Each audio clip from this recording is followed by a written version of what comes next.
Good morning, everyone, and welcome back to BullShooter Niagara Regional. I should say New York Regional, so we'll go ahead and do that again. Alrighty. Good morning, everyone, and welcome back to our BullShooter New York Regional. William Stewart, fake Nick Teixeira here. Things are awfully big. Fake Nick Teixeira? I'm Nick Teixeira. Oh, okay. Yeah. Hello, Nick. Good to see you here this morning. Good to see you, Will. It's been a pleasure, being on commentary with you all weekend and watching this amazing New York Regional BullShooter here at Niagara Falls. Voice still sounds a little scratchy, but we'll take it. Yeah, it's been a great affair here this weekend, hasn't it? Of course, winning the doubles yesterday was Mike Porterfield and Doug No Name Bame. What a performance they put on all day. Yeah, and I mean, really, no surprise there. Anybody that watched Friday night and watched the two of them duke it out in the King Seat match and the finals match knew in cricket they were gonna bring it the entire time. Well, we also saw in our level 4 final some real battles being had. We had Jess and Nikki, two females, taking on two male competitors, Dave and Mookie, in an epic final. What a match that was, man. My God, it going the double dip, going to the very last leg in that double dip. I mean, pressure darts all around, big comebacks all around. It was a heck of a final. Yeah, it really was. So we got more action for you today here on a Sunday fun day of coverage for New York Regional. I hope you're ready, folks, because we certainly are. Stay tuned. Definitely do not want to change the channel from our YouTube coverage here. Hope you enjoy it. Absolutely. Look forward to talking to all of you Nick D. Doers out there.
Welcome in, everybody. Thanks for joining us for our coverage of the New York Regional here in Niagara Falls for, of course, BullShooter.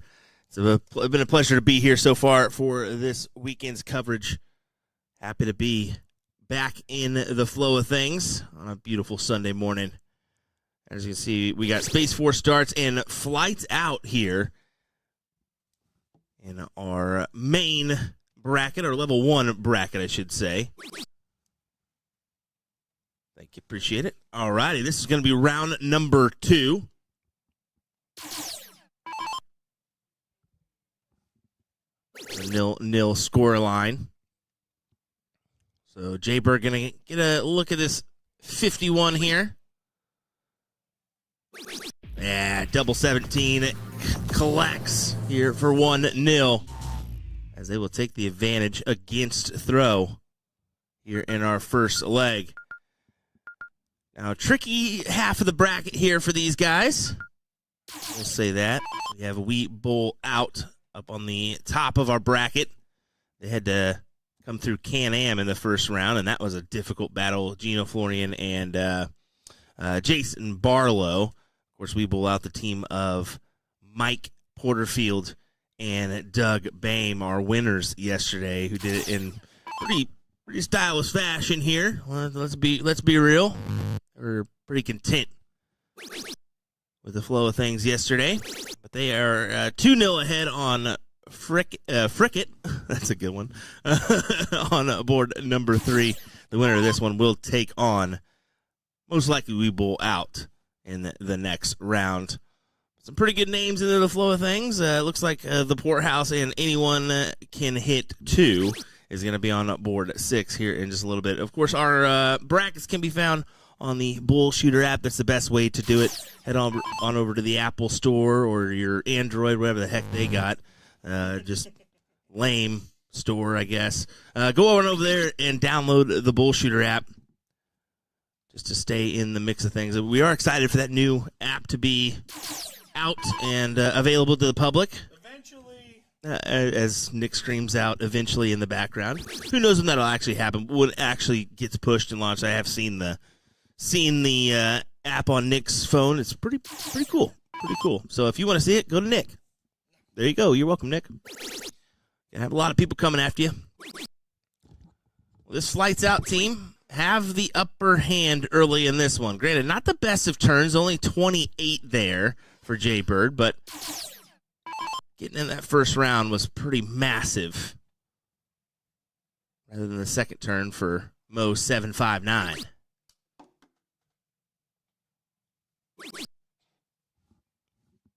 Smalls, you think he's a Pittsburgh fan? Maybe? Nah, definitely not. Yeah, come on, of course. Got the logo on the back of his jersey as well as rocking the Steelers hat. I don't even really want to say go Chiefs today. I know they're going to suck it up. Let's be real. They're playing the Colts, and that's not good because Mr. Green will let me know about it. Anyway, moving on. Big triple for Mo.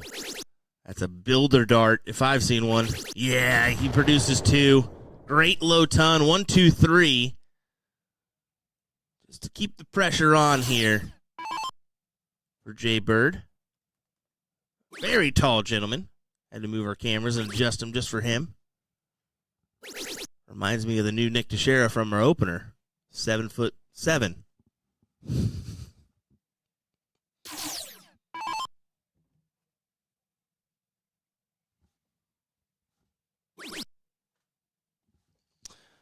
Can you check, Nick, to see if we're echoing?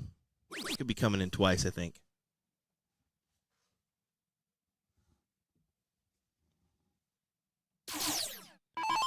We have just a minor issue when we started, so wouldn't surprise me if we're coming in twice.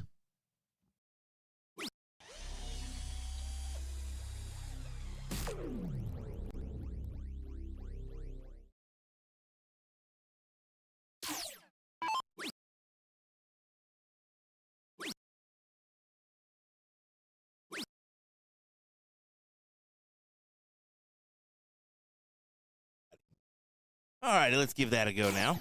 Yeah, you can see the consistency. Yeah, every once in a while that happens. We're good. Thank you for pointing that out to us, Devlin. It's probably a faint double in.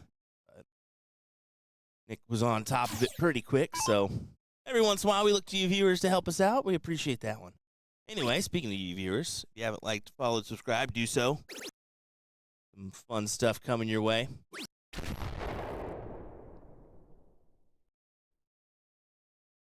Bird has certainly gave the advantage to him and Walker here. A little help from Walker would be ideal. This is freeze here, so you have to consider those freeze rules. Or the freeze rule going forward. I guess that would be a better way to say that.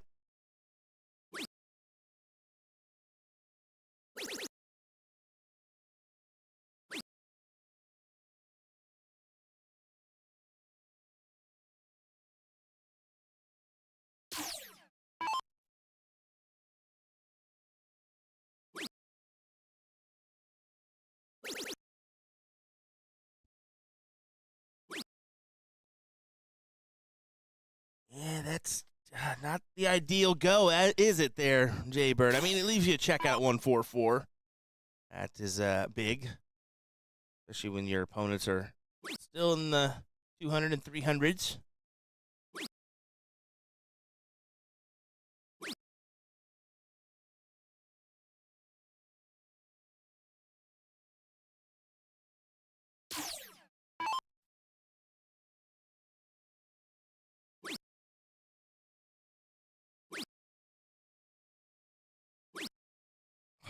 Only 30. That's a bummer. Ideally, you try to help out your starter in that player 2 position. This is... Oh, man. I was thinking the second one followed it in, but only a trip 5. So, I mean, it's 76, but it's valuable, right? Because it puts you in a potential range. You look at the combined score lines, you get a combined... On that player 1, player 3 of what? 454 currently.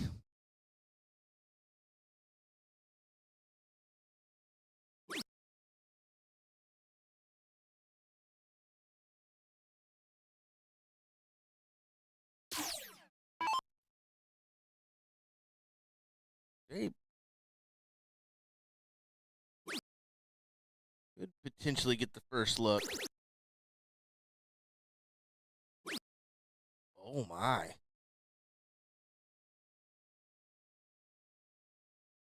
Oh, it's gonna be Mo. Mo's getting this well, depending on Walker's score line here. Gotta factor that in. I gotta let him go before I factor that in. So yeah, Mo's not gonna get an opportunity at the 148. After all, Jaybird and Walker are below that score line, so Jaybird's gonna get the first look for 2-0.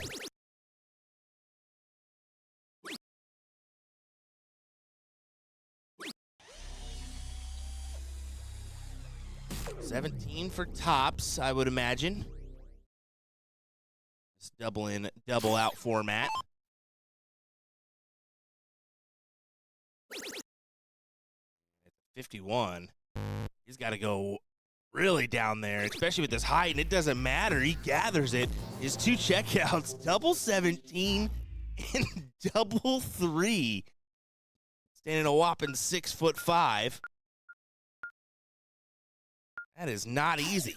I get he can lean in a little bit. It's not like he's really throwing from an extended distance. He's probably still well in front of the 7'9" steel tip line, let alone 8-foot soft tip line.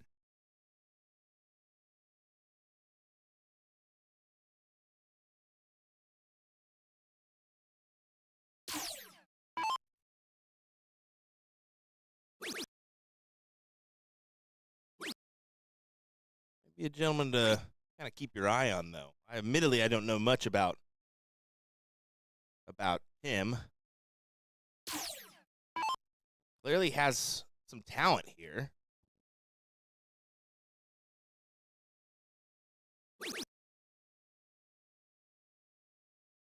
Carter over on YouTube letting us know this kid's a sicko. I mean, hey.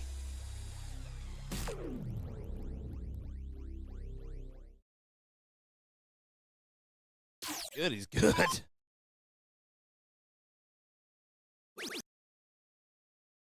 Still saying no different than Maya throwing double 20. You're not wrong there. Not wrong there. It also says he's a good cornhole player too. I mean, I've seen that where the talents can flow both ways, whether it be cornhole or darts. Some people are naturally gifted in both. Both. That's funny. Sunday here. Those words start mixing just a tad. Of course, Nick will be joining me here in a little bit. He's taking care of a couple things.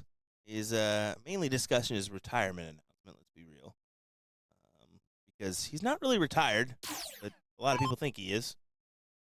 He thought I was lying to him about that. Found out the hard way when numerous people came up to him and was like, "So, this is your last event, huh?"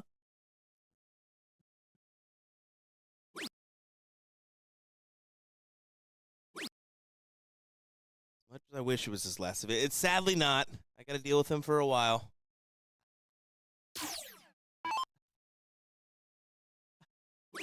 Little chuck. There you go. Helpful hand of an 83 for Walker. Good shot from Steven.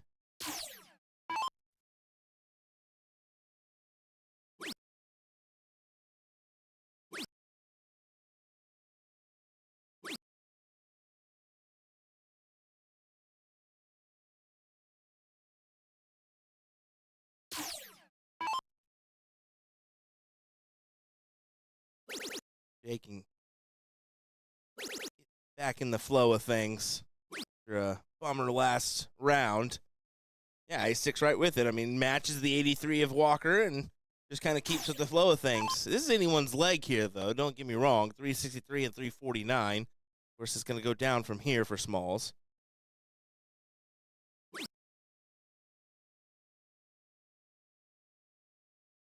Bad Man on YouTube says that is exactly why I play darts every day now. I think that if you want to be a competitive player, you have to pick up the darts at least for 15 minutes a day. I think that's big. Yeah, you need your breaks in between there. Don't get me wrong. Like, you have to take some breaks for the long-term success of your throw. I think it's important to maybe, 6 days on, 1 day off. And I also have been open about, sometimes before an event, I won't play for 2 days because then I want to come in hungry that whole weekend. And that's kind of a trick that I use that I found success with.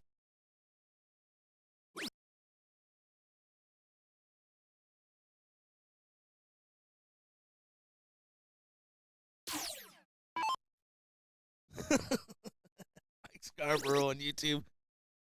Nick, you got to see this one. I'll say it to you. Mike says, we'll find a way to get him out of this otherwise quality broadcast. Hashtag ditch DeShera. He might ban you now. Sorry, Mike.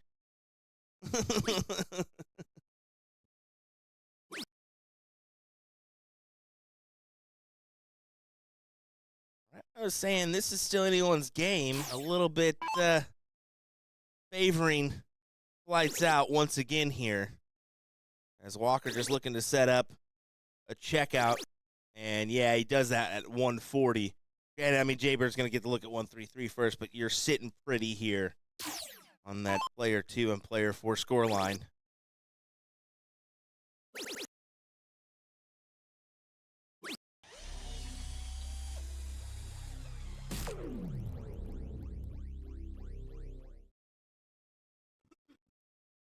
Level 1 here. Thanks to the chat for being known, but 57 just about capitalized there. Leave a check. Very okay. You're most likely going to return. I mean, Steven has a shot as well, so no harm, no foul. You're looking great for a 3-0, but you do have a battle coming your way in the next round as we bull out. Can't see it right now, but most likely went on forward as they had the 2-0 advantage. All right. Tell me how to warm up.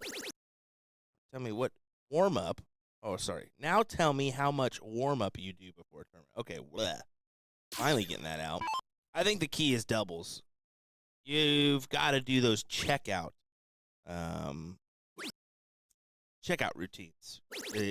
Key, because if you can hit the double segment, the triple segment's going to go as well. I think that if you're aiming at what if you're collecting those checkouts in pretty quick fashion, the game your rhythm's good, right? And that's what you're really achieving. It's not necessarily the check. It's trying to find the rhythm, trying to find the groove of things, trying to find those 1-2 checkouts, right? So I think the 51 through like 80 range, you need to check out a lot. So do those checkout.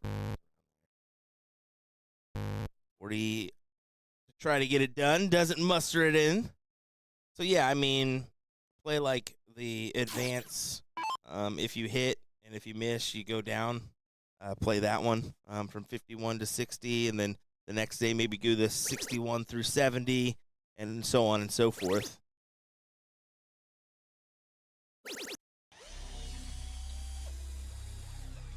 Alrighty, 60 for the win for Stephen Walker. 20 for tops. Puts into the 5, and you can see a little upset on that one. Going to have to deviate. Instead of 2 looks, you're only going to get the 1. Well, should get the 1. He doesn't get the 1 after all. And, well, bud, I want to be doing that. Misregisters all 3, and leaves himself at 45. Not the ideal leave. Of course, want to tidy that up. Give yourself 3 full darts at it.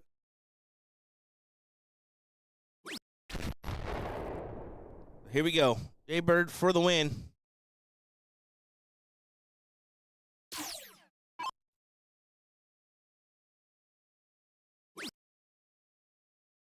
Double 10. And he can't get it to go. And this has a chance for Smalls here.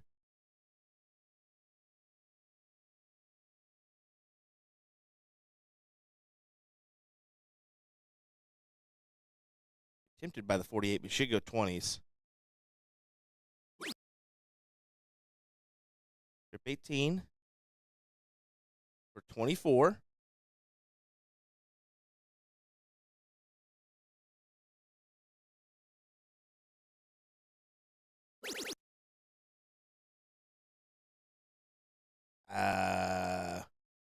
I'm guessing he was going trip 20.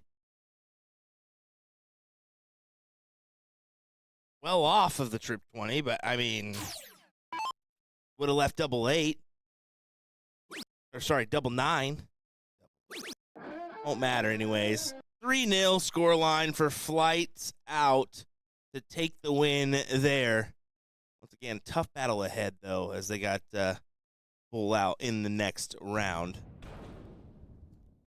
We're going to go right on over to this matchup on board number 6 with a big 180 thrown there. Sorry for the board dancing.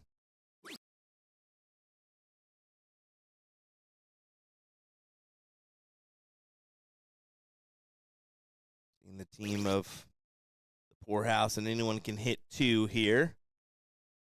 Poorhouse we've seen on the stream a few times this weekend. Maybe Eric and Seth.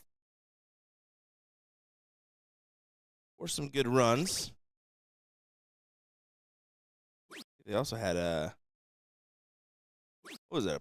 It was a white horse start, and they blew it. Yeah, that was similar to us as well. Regards to me and Nick, or Nick and I.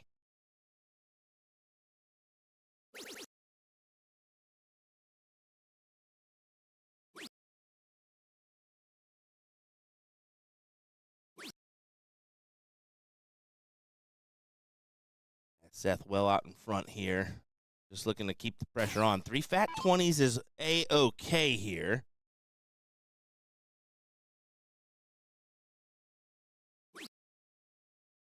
Keep it straight. Get the triple bonus start. But yeah, leaves the 160. I mean, 3 fat 20s. Like I said, fine. Wish you want a little help from Spratt here, but you're well out in front and going to get the look.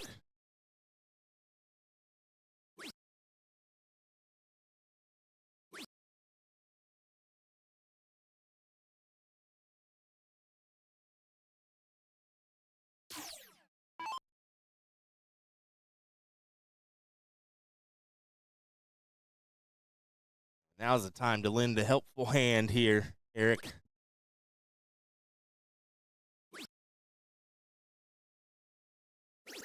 There you go.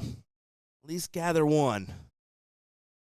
Sunday can be some interesting darts to start you off. I mean, especially round 1, round 2, right? They are in round 3, so should be in the groove of things now.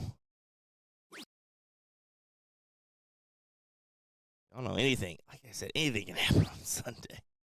You're going to be just fine, and all of a sudden one random round where you just are 2 numbers off. Not even like 2 holes, just 2 numbers off.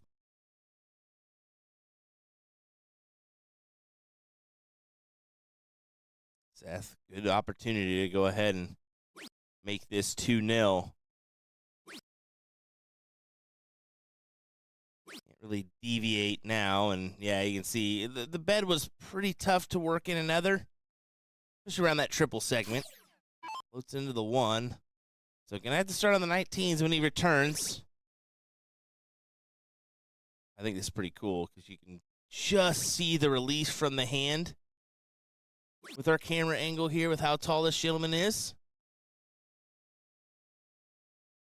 Kind of cool that you're able to see that.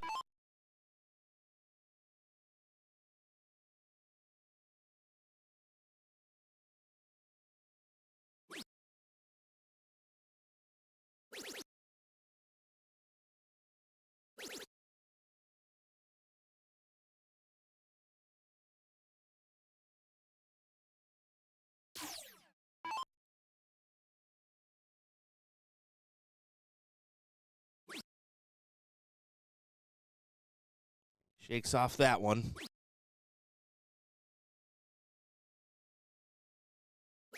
Yeah, finds it with the last. Good collection.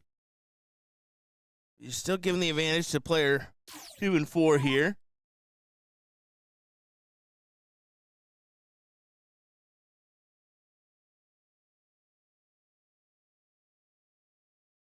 So that should start bottom. What are you doing, my guy? Do not do that, ladies and gentlemen. Do not start on 20s on 119. If you hit a single, you have no chance of going out. So, best option is to go 19s there. He's lucky that he did hit the triple, to be fair. Like, very lucky.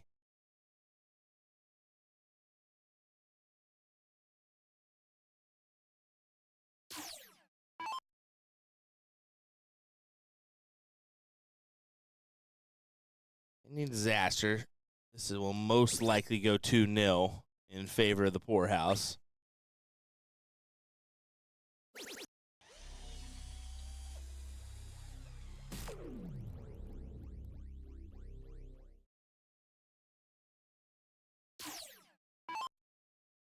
I'm having fun without you. We don't. Okay, you didn't have to do that. All right. I guess we'll allow you to be back in here. All right, enough with the soundboard, Nick. Hey, everybody, how's it going? I will. It was better without you, and then you blew it. I appreciate you filling in for the first 30 minutes here as I was doing some stuff in the background, finishing up a project. But now I'm over here with you, and I'm looking forward to our final day of coverage here in Niagara Falls. What do you say? He was announcing the retirement, his official retirement, ladies and gentlemen. Anyway, yeah, it's going good here so far. The poorhouse off and running.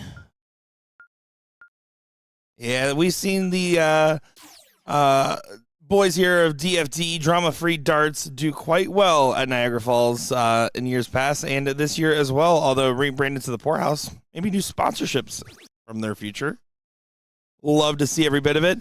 To that one guy that talked about getting rid of me in chat, you're banned. You're done. Get out of here. Hashtag ditch to share. It was pretty good. Hashtag ditch to share is actually like really funny. Leave it to Mike Scarborough, my guy. He's the man. Was Scarborough that said? I didn't actually read the name of who said it. I told you Mike Scarborough said. I had my headphones. Oh, that was Scarborough. Oh, yeah. Don't worry. Makes sense, doesn't it? You thought Tapegate was bad enough. There's more videos. Breakfast must be finished. That's actually great. I love it. 12 o'clock breakfast. Get out of here. That's about when I used to have breakfast when we first met. Yeah, because that's when you were waking up. Oh, what time you woke up today? Anyway, here we go, ladies and gentlemen. Brutal from Will Stewart over here. You got to. Well, Eric Spratley. I kept saying Spartley on the stream, and I was talking with him, and he's like, "Yeah, my family was texting me, and they were like, yeah, this guy keeps getting your name wrong." And I was like, "But you know I know who you are." He's like, "Yeah," and I was like, "You know I'm stupid, right?" He's like, "Yeah." So I just said Eric the rest of the full day yesterday. Spratley. Anyway, let's talk about this because we're early stages of these rounds. I mean, it's big darts, right? But there's other stuff to mention. Last night, it was kind of cool, when you're not in the dart hall, to go experience some things, right? So we got to go over to Canadian side, and see, the falls and have a dinner and whatnot. You actually went through Goat Island, is what it's called, right? Yeah, Goat Island over there. Check out that side. It's named after me. Yeah, right. How was that? I mean, that's pretty cool, right? You don't normally get to do that. Yeah, it's cool. I haven't done a nighttime walk in Niagara in a few years now, so it was really cool. It's literally a bridge right over here on the American side. You can go over there, and it's right by a few other cool attractions, but you're basically standing on the edge of the waterfall. That railing there, I'm like, this is like barely waist height for me. Like one guy pushes me behind, like one crazy person on some bath salts, and I'm done. Game over, right? So it's incredible. I took a lot of cool videos of it, and be posting some of those soon, hopefully. Yeah, I think that.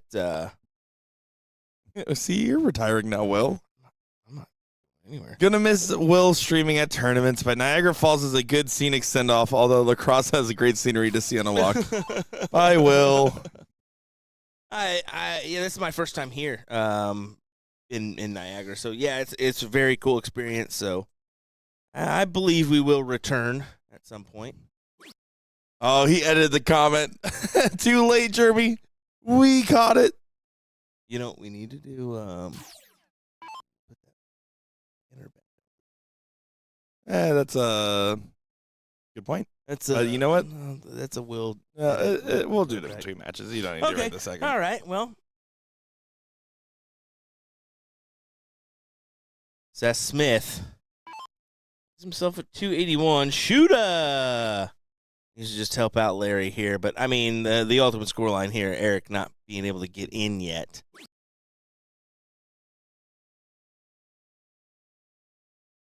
The Kyle Anderson, can't wait for Phoenix in a couple of weeks.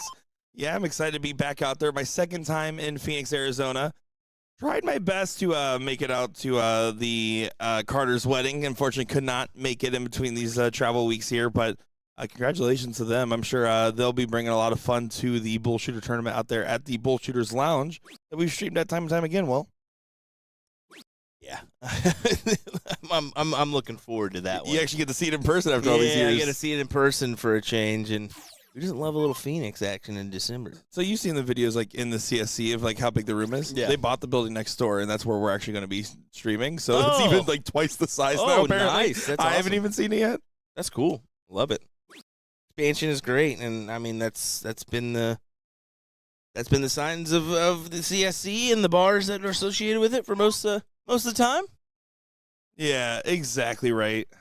I love to see it, the storylines that get built up. But let's look at this one right here as Spratt having a little bit of trouble. And if there's a good shot coming in here from Shooter, it can make things get very dicey very fast.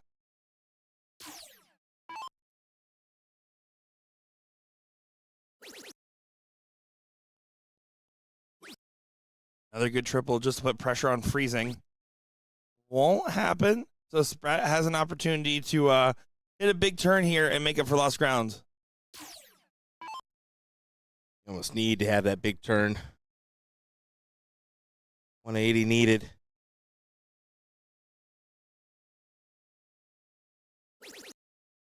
That helps. That doesn't help as much. That doesn't help as much, but a little bit more than the second dart. A little champagne breakfast. Is that actually what it's called? No, I don't know. Okay, I was like, is that? Did I not know that one? Call the breakfast with a little Bloody Mary or mimosa added in. So I will say that South Carolina did have some pretty good mimosa flights that the team might have indulged with on Thursday. heck yeah.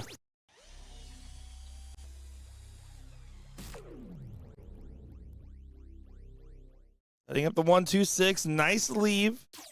Anyone can hit 2. We'll need to hit 3 to take out the 1-2-6 on the return.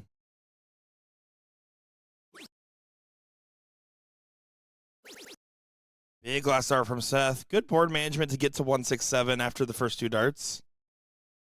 Smart play. Led to smart darts. But again, Shooter can make it so the freeze is guaranteed here. Not hitting what he needs. So Spratt can absolutely catch up. 140 will pretty much save the day. But it's still a big turn he needs here, so say try to collect. We're at 343 on the other team. You're going to have to basically hit 140. Oh. That just might not be enough because now you can shoot the finish and still set up the freeze for the 167, basically locking in a second attempt already at a finish.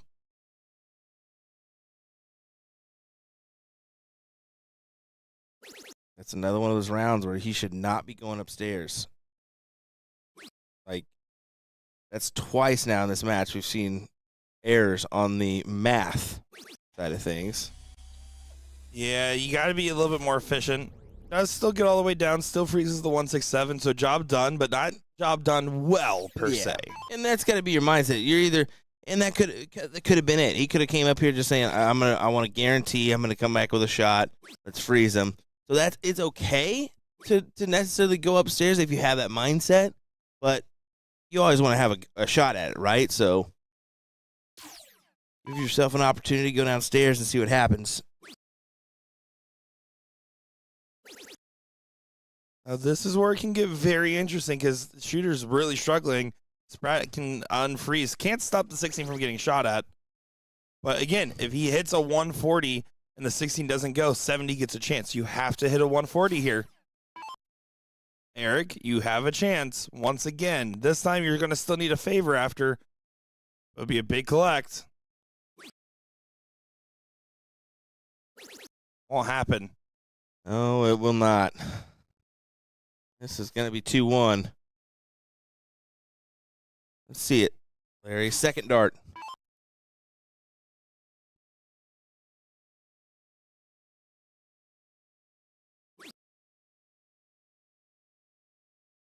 Ooh, I didn't like that lean in. Yeah, he thought it was in. He's going to probably float it inside. No, he gets it. It was second dart after all. Anyone can hit two. Usually when you do that with your next dart, or like you kind of lean in, your next dart's going to go inside as well, right? Kind of already pushing towards that board. But resets and collects. Good shot. Need another, though.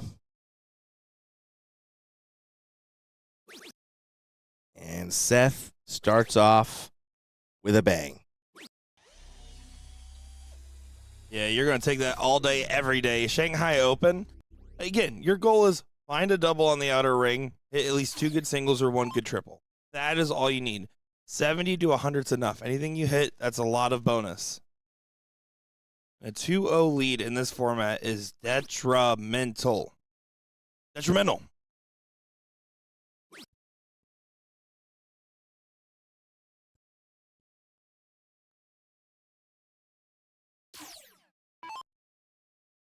Eric, you gotta follow your partner here. Cannot have some struggles.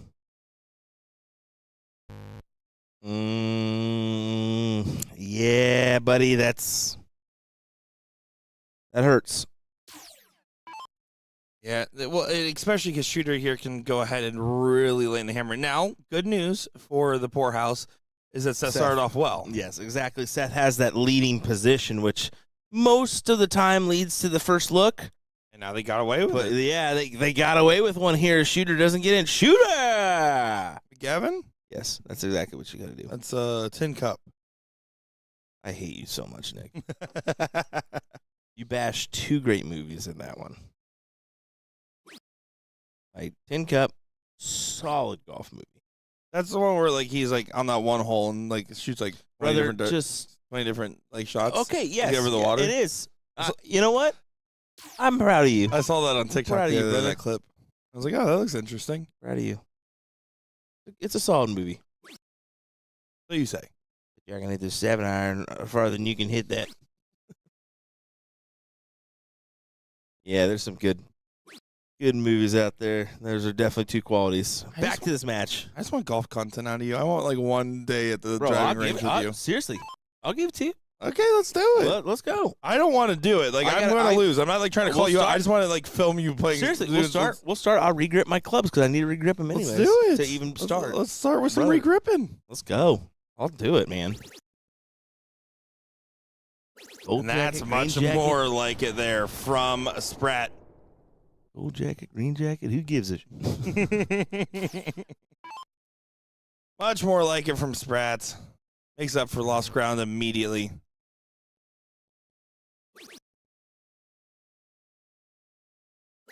You see, Shooter tries to follow him up here, but at least gets in. That's the key. You got to get in to fit in. If that's what the people are saying. And again, Seth got let off. He only hit 60 on the previous turn.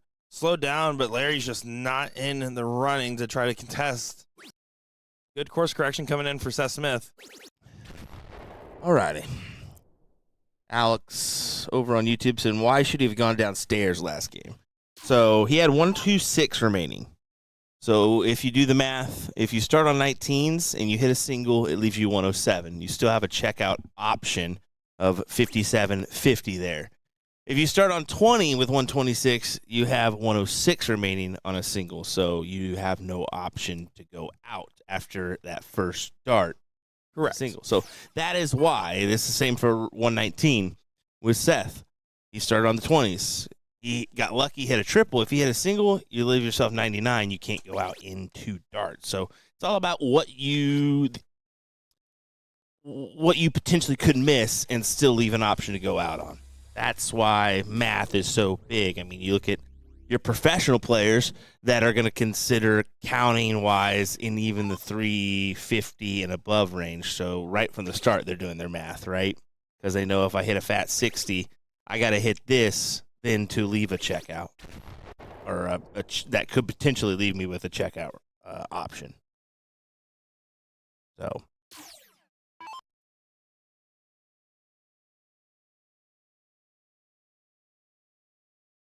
$81 remaining for Seth. This is very good from him.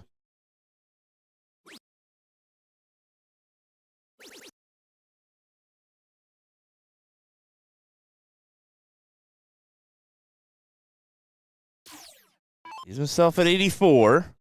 Excellent play. Yeah, this should go in favor of the poorhouse. This Larry can start filling things up as well as Shooter. But, I mean, so far, looking like it's not going to be the case.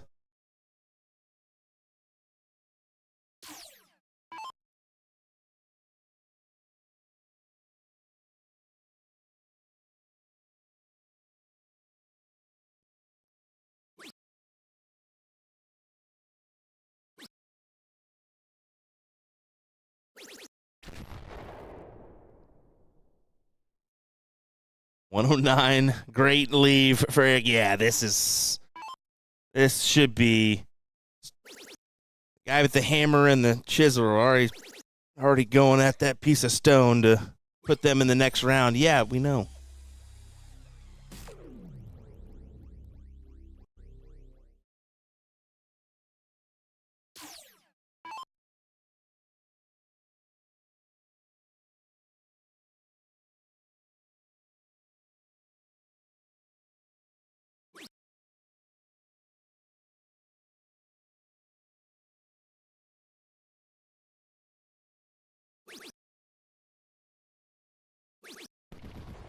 And there you go. The poorhouse goes ahead and gets that one done in a 2-1 win there. Oh my goodness, what a great match. What a great ending to it. Poorhouse, though, just a stronger team on that one today. Isn't that right, Will?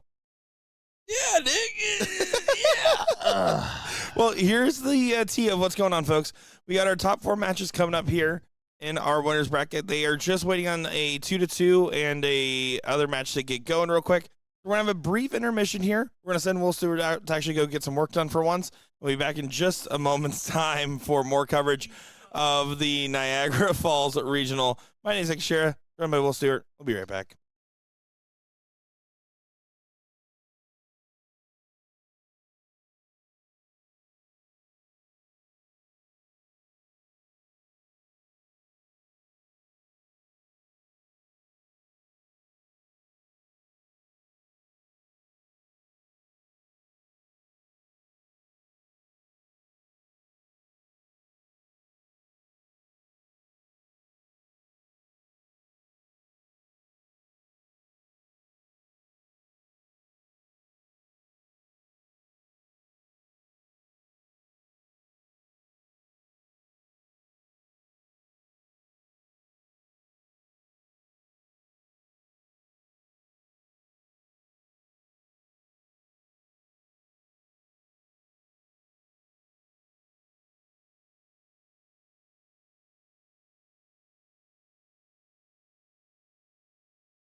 Well, here we go. It is a great match once again on the live stream.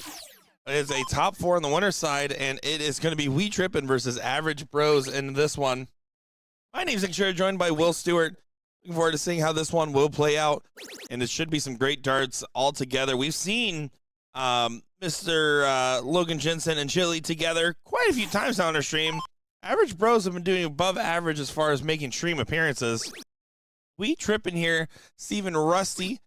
I believe first time making the stream this weekend so far, so I'm looking forward to seeing how this one will play out. Whether this will get either We Bull out or the Poorhouse into that top 4 matchup. I'm looking forward to seeing how this one plays. So let us know who you want to win, who your thing's going to get on top, and everything else in between. Looking forward to it. Looks like chat was chit-chatting, so we're going to catch back up real quick here. Looks like we're talking about why soft tip is more popular in North America. And I think there's a lot of different reasons for that. I've talked about it. I mean, first off, darts in general is just not as popular in North America than Europe. When you look at the 100 years since darts has really officially became a sport in England, you have a lot of a larger history. And then amusement devices and games got really popular over here. Soft tip originated in Loves Park, Illinois. So it started over here as far as back in 1975, right? So you had the sponsored tournaments, and frankly, what really made the explosion more worth it was the fact that the amusement business and business model, on top of the fact that remote play on a large continent, right? I mean, North America is massive, and the league systems that exist in Europe and the way that you can travel between different countries. And on top of that, the support of different systems working together is what makes it so effective. Over here, you don't have that same aspect. And I absolutely want to remind everybody that there is room for both in soft tip and steel tip. Doing the math and electronic scoring on the screen, I definitely think helps. I mean, don't get me wrong, it lowers the barrier to entry in a game that otherwise can be intimidating. The first time you walk into a steel tip board, you're afraid of throwing the dart too hard. You don't want to hurt anything, and you don't know how to do the math. Maybe you're worried about like having that. I'm not saying that there isn't skills you should learn as a player. You should absolutely learn those skills, but it lowers the barrier to entry. It's a little bit easier to just go ahead and pick that up rather than picking up a set of steel darts, because it can be a bit intimidating there. And chat, we're feeling feisty today with some takes too. I saw another one online earlier, but another one, soft tip freeze rule in the pro division is dumb. I would beg to differ. I think it's a perfectly viable format. I'm one of the biggest defenders of freeze rule in general, just because it forces interplay in between it. But I also think it changes the mathing and routes to make it more unique. I think as the premier format should not be freeze, but a event on a weekend where you also have a combo singles that you're just playing traditional is totally fine for me. I like the idea of the partner play, the fact that the A player is on the absolute sprint while the B player has to focus on freeze and setups as well. I think it makes it a little bit more interesting, because otherwise you could have 2 players on one score, maybe even do a 7-0-1 if you really wanted to do a doubles 5-0-1 like that. But frankly, I think that the split score freeze rule is just a little bit more interesting.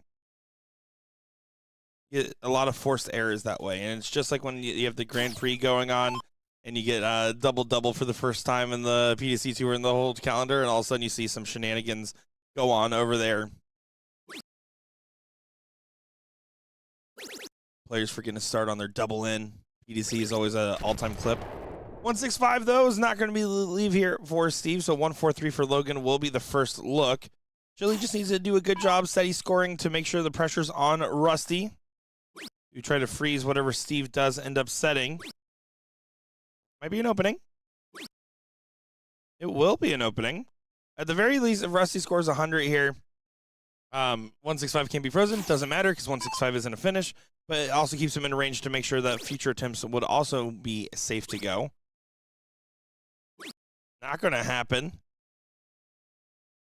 143 is now the shot here for Logan Jensen, water polo extraordinaire. Not going to take it, so he's going to focus on setup.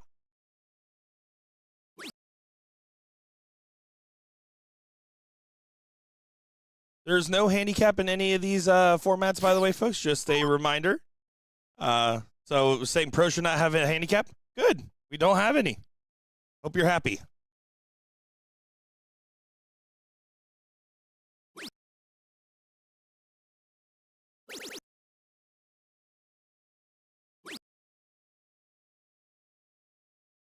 On the 83-4, Steve does get out ahead of the 103, but here's the question mark. Chili versus Rusty. Who's going to set up a freeze? Who's going to not freeze, freeze, freeze, freeze, freeze, freeze?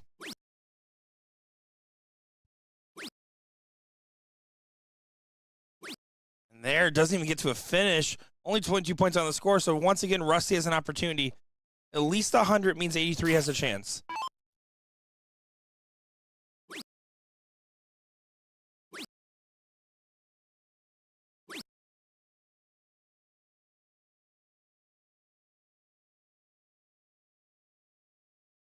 See the frustration there.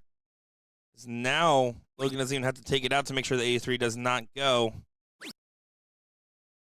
He's a little bit more. Doesn't get there, so 83 does have an opportunity for a break and throw to start off our first leg.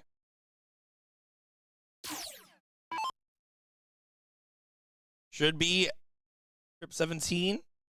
First dart here. But of course, we know we see some shenanigans here on our soft tip math today.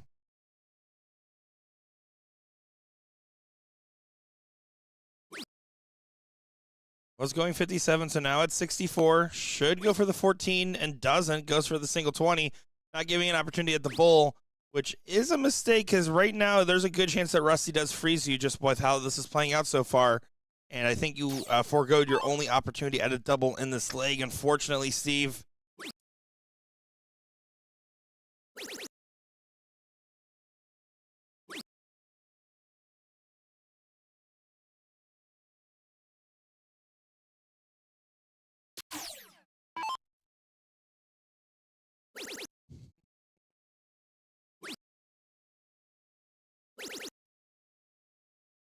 Will, what did you think about that right there? Only a 7 from Rusty. Well, that would be suboptimal in this situation. It would not be ideal, right? No, especially with Logan looking to close this leg out now. Yeah, there's time. There is time. They will be back. 161 will have a chance. 32 will not. No, and that is something you hate to see as a player. And being Rusty is kind of you kind of feel on an island, like you just left your partner hanging dry. Yeah, it's also league number 1 in a loser start format, right? So there is at least some benefit here, in the sense that okay, you had a really rough first leg, you just can't have 2 in a row. Correct. And there's always that's the nice thing of not being one and done is you can redeem yourself. And that is definitely what Rusty will look to do.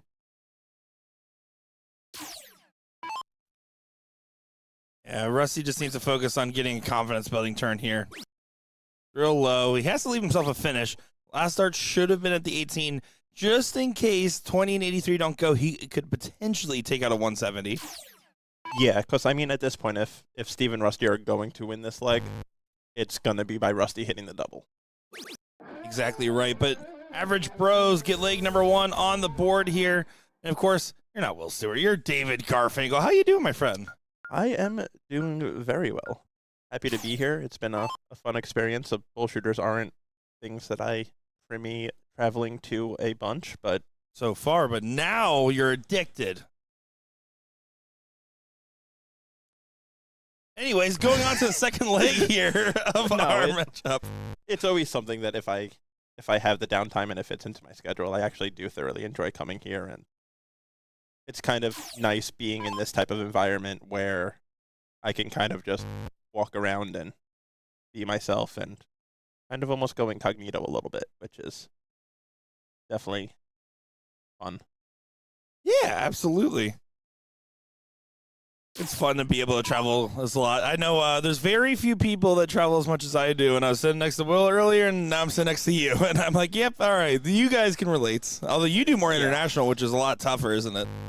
Yeah, I leave next week for my 6th trip of the year going overseas. So 6 just of overseas, not Yeah. even counting all the stateside stuff you're doing. correct. Yeah, I like to say I'm allergic to being. Yeah, that's how I feel nowadays too.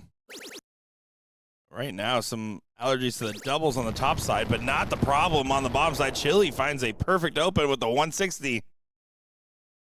Yeah, that definitely helps set the tone of this leg for them, and a win and move on leg for them. So you're a person that does both sides of the ball, but a lot more steel than soft, I think it's fair to say. Yes. Yes.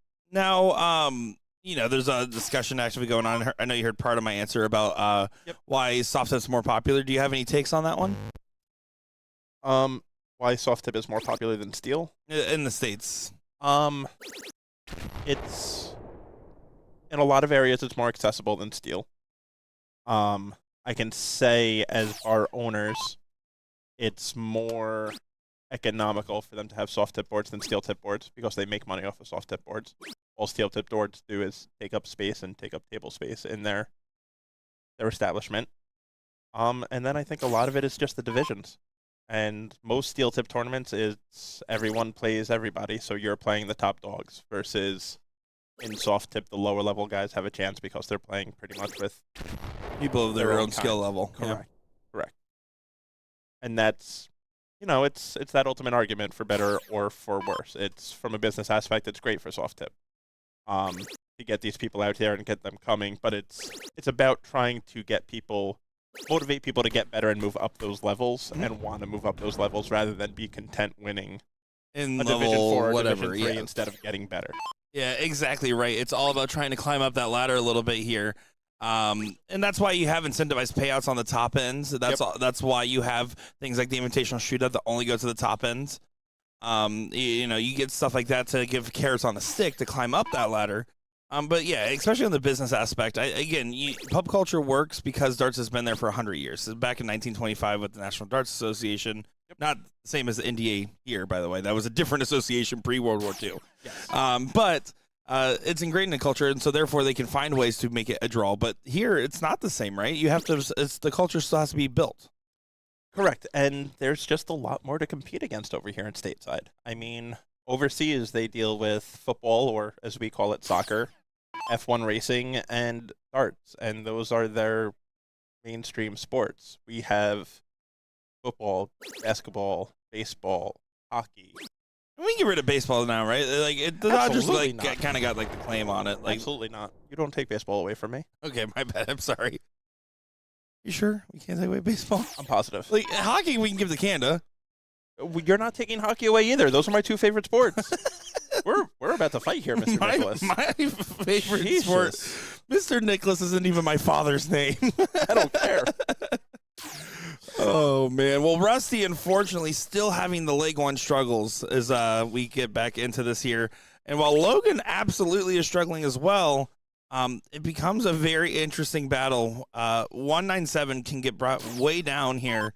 And, in fact, you can actually leave a freeze for the 164 by hitting a 180 here. He will not do. He's leaving Now himself he's a just finish. gonna leave a finish, hopefully. He does. He does. I mean, that 19 switch was a bit of a bold move. That situation, you're better off staying 20s. 157 is definitely a much nicer leave than 158. But yeah, absolutely. It's risky, right? And we're going to scratch our heads here sometimes, but we're also going to see some brilliant play, especially as it develops on. And typically, the better strategy will reign true towards the end of today when we look at some of the teams in this. And again, these are top 4 winner side. We also got Weeble out in the Poorhouse on our other top 4 match, currently duking it out as well. yeah, and I mean, that's something I even said with Dougie. I was talking with him, and how Porterfield likes to get in on double 16, and Dougie even turned around and was like, I have to. He needs to start going either tops or 17s to give himself a shot at the 9. I talked about it with Alex Spellman quite a lot. And again, he says going second, it's always double 20 or double 17. Mm-hmm. And he said going first, it really feels like it depends on the match situation of what he decides. But Yeah. he says it's way more understandable going first. Yes, I mean, obviously. going second, it's if you're not going 20s or 17s, you're just telling your opponent, here's 12 darts at it. Now, the biggest problem is not going for it. It's staying on it after the first dart doesn't go. At that point, just settle for any double. Play for the verticality on your miss. Because at the pro level, you're missing more vertical than you are horizontal. So it's not like, because again, if you miss a double 20 going horizontal, you're still in. It doesn't change anything. Switch over after that first. Go to the left or right side of doubles. That's what I always say. I think I see people spend, I've seen people spend, and I'm not kidding you, probably almost 12 darts just trying to shoot the double 20 when they could have shot any other double. Yeah, I mean, we saw it this year on the professional level with Gerwin Price going in on double 13. Mm-hmm. It's just where he felt comfortable and knew that if he was going to pull it, he would pull it down into the 6. If it works, right? Yep. Well, Logan's done a good job of continuing to fix the score situation that was starting to get out of hand. Rusty needs to dig deep here. 140 at least gives an opportunity for the 52 if the 24 doesn't go. Yeah, and that's what I was going to say. No matter what Rusty did, Chile still has a shot at the 24, and now the 52 won't even be able to go. We're pretty much in the same situation we were the last leg, unfortunately, where if this leg is going to go in the way of, well, it's not, as Chile drills that double 12 to perfection. Yeah, the absolutely drilled. It's a 2-0 situation here. It's a death sentence in this format. So let's, I like to pick your brain because you're a very smart person, and I normally say next to Will, who is not. So we just saw in this tour, we finally got the format for the singles on the top level to be 0-1 cricket, cricket, 0-1, and then last leg is 0-1. Before it was actually 0-1 cricket, 0-1 cricket, 0-1 cricket. Like that's how it played. And now we're seeing double with this format. Do you think we're getting closer and closer to having potentially an alternate start at this level for level 1? Yes, I think for singles it should be alternate start. I mean that's the reason why you go 0-1 cricket, cricket 0-1 is because with alternate start it gives each person 2 0-1 starts, 2 cricket starts.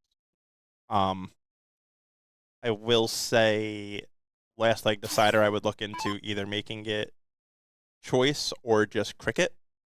I feel like with it being 0-1, even with it being double in, it puts, I feel like more times out of not, the person that wins the bull for that last leg is going to win the match.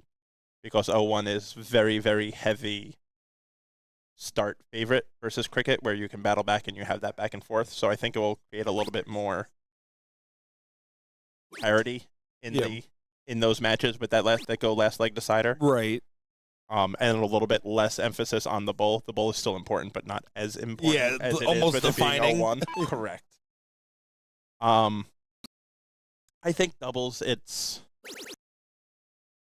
either way. I mean, usually it's when you get into the best of 5s is where you start going into the argument of alternate start still works, because it's best of 3. It has to be diddle every leg or loser starts. Yeah, that I don't expect to change. Yeah, but even loser starts could be tough in a best of 3, because I mean, well, yeah, you can lose without ever. You can't lose without ever starting. You can win without ever starting. Mm-hmm. That is true. But yeah, it's. I mean, I don't think there's a right answer, honestly, for it. In your ideal world, what does this doubles format today look like? I'm always an argument for alternate, just because I feel it's the fairest way. It gives you, the diddle gives you 1 extra start, which it should be earned, and it does. Yeah, I couldn't agree more. As far as like experimenting with the format more and rewarding higher level of playing skill sets, right? When you have something like a loser starts, a little bit of a comeback mechanic. That's what it's supposed to be. Correct. Fundamentally. Correct. And it also it doesn't de-incentivize, but it just lowers the value of breaking throw. And so that's why it's interesting to see the development. And I think for me this year, my big internal advocation, there's a bunch, but one of the things I've been advocating for, and I'm putting pressure on the team by saying it out loud, is alternate start for the invitational shootouts. That's best of 9, best of 7 format, right? Yes, and that that should be. But I mean, I understand why it's not, because they want, essentially what you're doing with having loser starts is you're trying to push every match to go as deep as humanly possible. That's what you're looking for, is you're looking for last leg deciders. And that's what loser starts is going to kind of build. And I mean, like you just spoke on the whole demoralizing factor, as Logan, 50 left, going to set it up, double 16 for the match. 50? Boring. You would have hit the double bowl. I'm just kidding. That was the right way to do that. But the New York League, by me, when you play, you play 3 legs against whoever you're playing. It's assigned who starts the first leg. One team gets 2 players, the other team gets 2 of their players. So first time I ever played in the league, I don't have the start. I play the first leg. I have no idea what the form. I just know I'm playing 501 and I'm playing 3 legs against this guy. I break him the first leg. I go to throw the second leg. It's his start because it's loser start. And I'm like, what? So for me to win 3-0, I have to break him 3 straight times? Like, this is terrible. It feels rough, right? And that's what's really cool, though, is like the different variations of format to kind of really work on and say, okay, what everybody else wants to, right? And figuring out what the players like, and then figuring out what also works with efficiency. The other factor of it all is, of course, timing of tournaments, right? Different formats have different speeds of how fast they run, and then that changes the time of your events, which changes your timing on the flyer. Match at darts for a 3-0 win to go to the seat match, and you see wasting no time there. Average Bros played above average overall. And here we are. Mike Porterfield sitting on the loving number of 69. Going to try to go ahead and take this out for a 2-0 lead in this one. 15 for Bull. Well, now 3. You can go ahead and do that because right now Sprat's at 270, so you don't have to go all the way down below 32. Well, that was that 33 for 2? Is that what I don't know what was going on there. I think that's exactly what he was going for. Yeah, that is I'm going to use the word ridiculous. Yeah, I don't like it. I mean, as we said before, Mike is a 32 shooter. Leave yourself 32 because there's no freeze roll benefit. Look at it. Even if there was a 180 there, you can only get to 90 from where he was at. I mean, you're taking a little bit of pressure off Doug by going lower, don't get me wrong, but now the pressure's absolutely on. And it's Doug. Like, you have to expect a 140 out of Doug, at least. Yeah, one more trip, and it guarantees that the 2 won't get a look. Gotta be careful. And does do so. So the 2 won't get a look. Try to set up this 2-0 advantage. That said, I'm going to hit the button. Now, I will say, one of my bigger pet peeves, unless depending on what dart you have left in hand and what score you were at when you set up 2, you can set up 4 instead. It's mathematically the same in freezing formats. But I digress. Porterfield said, oh, that's what I'm supposed to do. Goes ahead and cleans up 69 the hard way on double 3. We might be seeing 3-0-3-0s in our top 4s here. Yeah, I mean, the other match was one that could have gone either way, depending. Obviously, Rusty struggling a little bit. If he would have found his game, those were a little bit competitive. This one, I mean, we came in at the tail end, but Seth was way down in comparison to where Mike and Dougie were. So I'm going to say he had that scoring power there. So we'll see if Sprat can kind of keep up with him in this leg to try to make something a little bit interesting here and put a little bit of pressure on our doubles cricket winners in doubles 01. Yeah. And I people always talk about, like, with freeze formats, it's hard because you can play perfect and your partner cannot, and you can still be out of the leg. But I think that really incentivizes the team aspect of this all. 100%. And I've said this a million times to people about the freeze roll that say that they hate it. And it's the biggest thing the freeze roll does is ensure that it is you and your partner. And by that, what I mean is if you win the leg, it is guaranteed that you scored more points than the other team in that leg combined. Mm-hmm. And that is how it should be. I love it. in no way, shape, or form should your opponent score 850 points and you score 601, but you won because your partner scored 501 and you scored 100. Exactly. And that's why it's one of those things with like freeze formats in general. Like if it's your main marquee event, maybe not. But I think for one event on the weekend, having this be your 001 type play, for me, I like that more than doing a elongated 701 type of thing. And that is a big 180 by Seth to continue to go out and running here. And Sprat with a big one.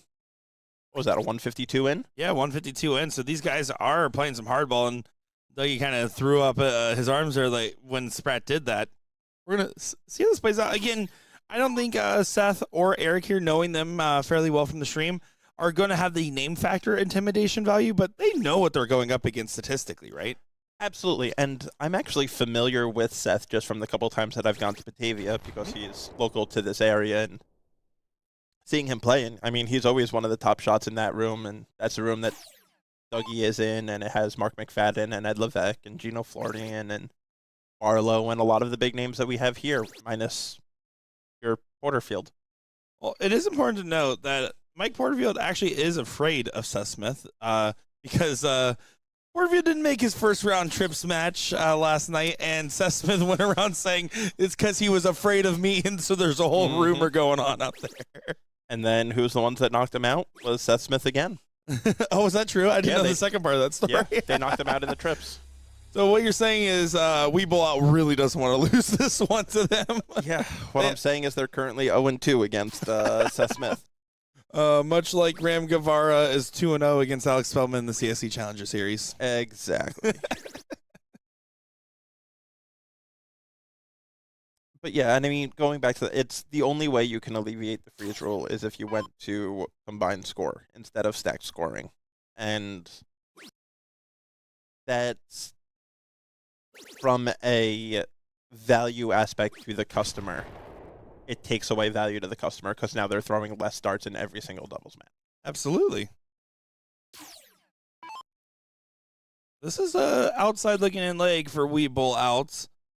Doug has to hit a good round here to get in range. More than likely what's going to happen is that if the 129 and 109 don't go, Porterfield's going to get down real low. Doug has to leave a finish as well and hope that they miss like 17 more darts. Yeah. This leg's going to be 2-1. I mean, yeah, because as we stand right now, both Mike and Doug are both frozen. Yeah, they did a double freeze. One freeze is hard enough. A double freeze is impossible. So this is the moment where even if the other team doesn't take it out, you just take out the frozen game anyways as a statement piece like Kenny Doyle does every time he played with me. Mm-hmm.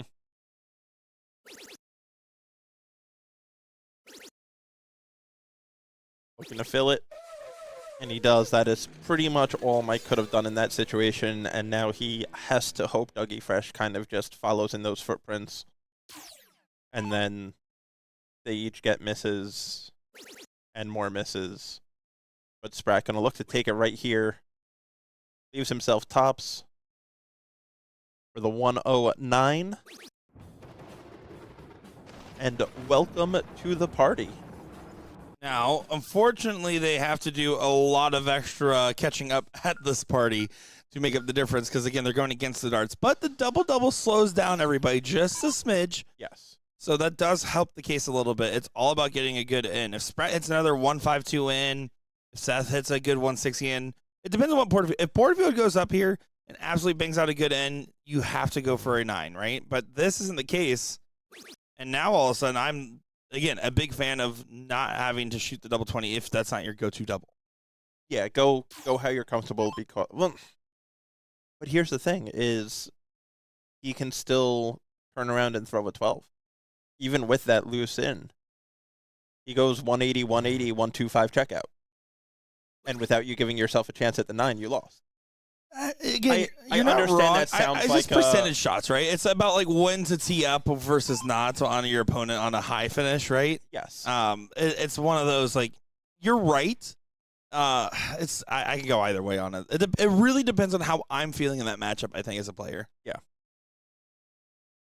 I think at the level of play of these guys, you have to assume they're going to hold in 12, whether they do or not. Now, this is the best case scenario for Poorhouse, this opening. They need to get in. They're not punishing this at all. I wouldn't even call that really a punish. It's helpful, but on that last third, don't get me wrong, you're not going to not want it, but yeah. I mean, an incident and any time you could at least start running is always a positive, but you hope for more. And I think that's the reason why he got less, was because he put pressure on himself.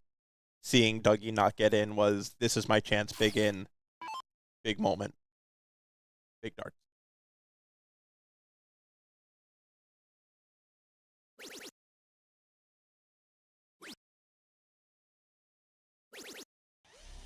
There you can see good recovery. Does find the 140 for Seth Smith. Now he's pushed off from Mike Porterfield. He has gained ground. And what you're going to notice in games like this is it's about battling against A versus A, B versus B. In your head, you're thinking, okay, every single round, I just need to score a little bit more than the other guy. I won that fight. Yep. And then how many rounds of that fight do you win before you get the knockout? That's really how you have to put in the boxing world, and a sport that is better than hockey, at least. Well, it used to be, not anymore. Here's how little I know about sports. You don't watch hockey at all, do you? The company Touchins had a summer sales meeting, and they said, "Hey, we got box seats for everybody at the Brewers game." And I called my dad, and I actually told him, like, "Oh, I'm going to my first hockey game." Like, honestly, thinking that I was going to a hockey game. Oh my god, that offended you on two different levels. That's a true story. Nick the Sheriff, folks. My favorite sport is darts. Like, I truly am a one-trick pony with this. And go to UCF Knights. Yeah.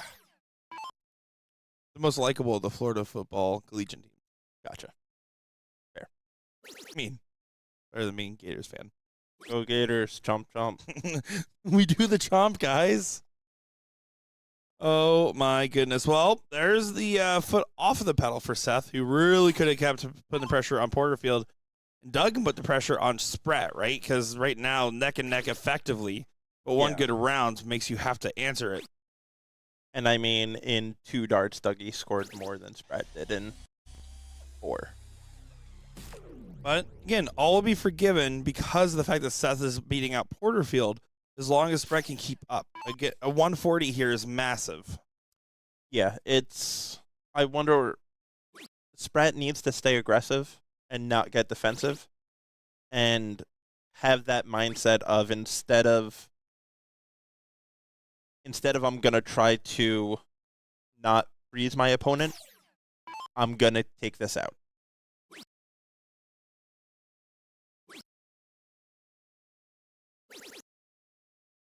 As Mike finds the trip on his last dart to salvage it a little bit. Definitely not shooting to the level that we've seen Mike play it so far this weekend. And Seth going to need a trip to leave an out, but that was the wrong trip anyway. 57 doesn't get you to an out there, Seth. You needed to go trip 20. Yeah, bad arithmetic might be costly here, especially because Doug is going to be the first one out of finish. I can say that confidently because just look at the way things are shaping up. Well, make me a fool? Shame on me. Shame on me. What had happened was... That's what happens when you put the cart before the horse. The horse just runs right into the cart. That's true. Stupid horse. Brett cannot get to a finish here. A little bit of a voice crack from me on that one. My goodness. Yeah, so he can't get to a finish, so all he can do is try to get in range to set himself up for a finish.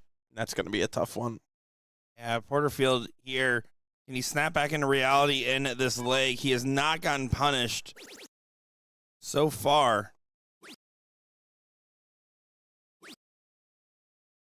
He does get to a finish at least. It is a big one. Seth going to see what he can do to set this up. Leave it handy in case he can get a poke at it.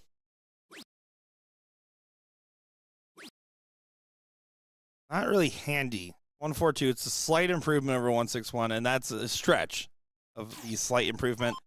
Doug to leave 16? I'd say it's definitely an improvement. Anytime you can go triple outer ring versus triple bull. Yes. And that's where the slight part is. It's still a trip. Yeah. Right? I think you're talking 7% to 3%. Yes. I would say that's fair. You're really good with your numbers.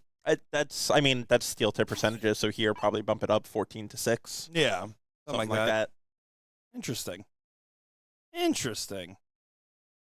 Well, this is still not a foregone conclusion of this leg.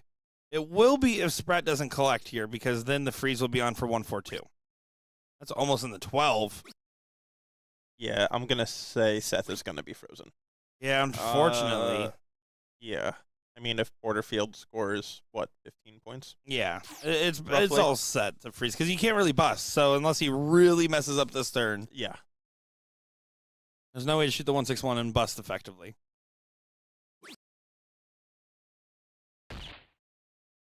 That will be just fine. Love that last start. Good board management there from Porterfield.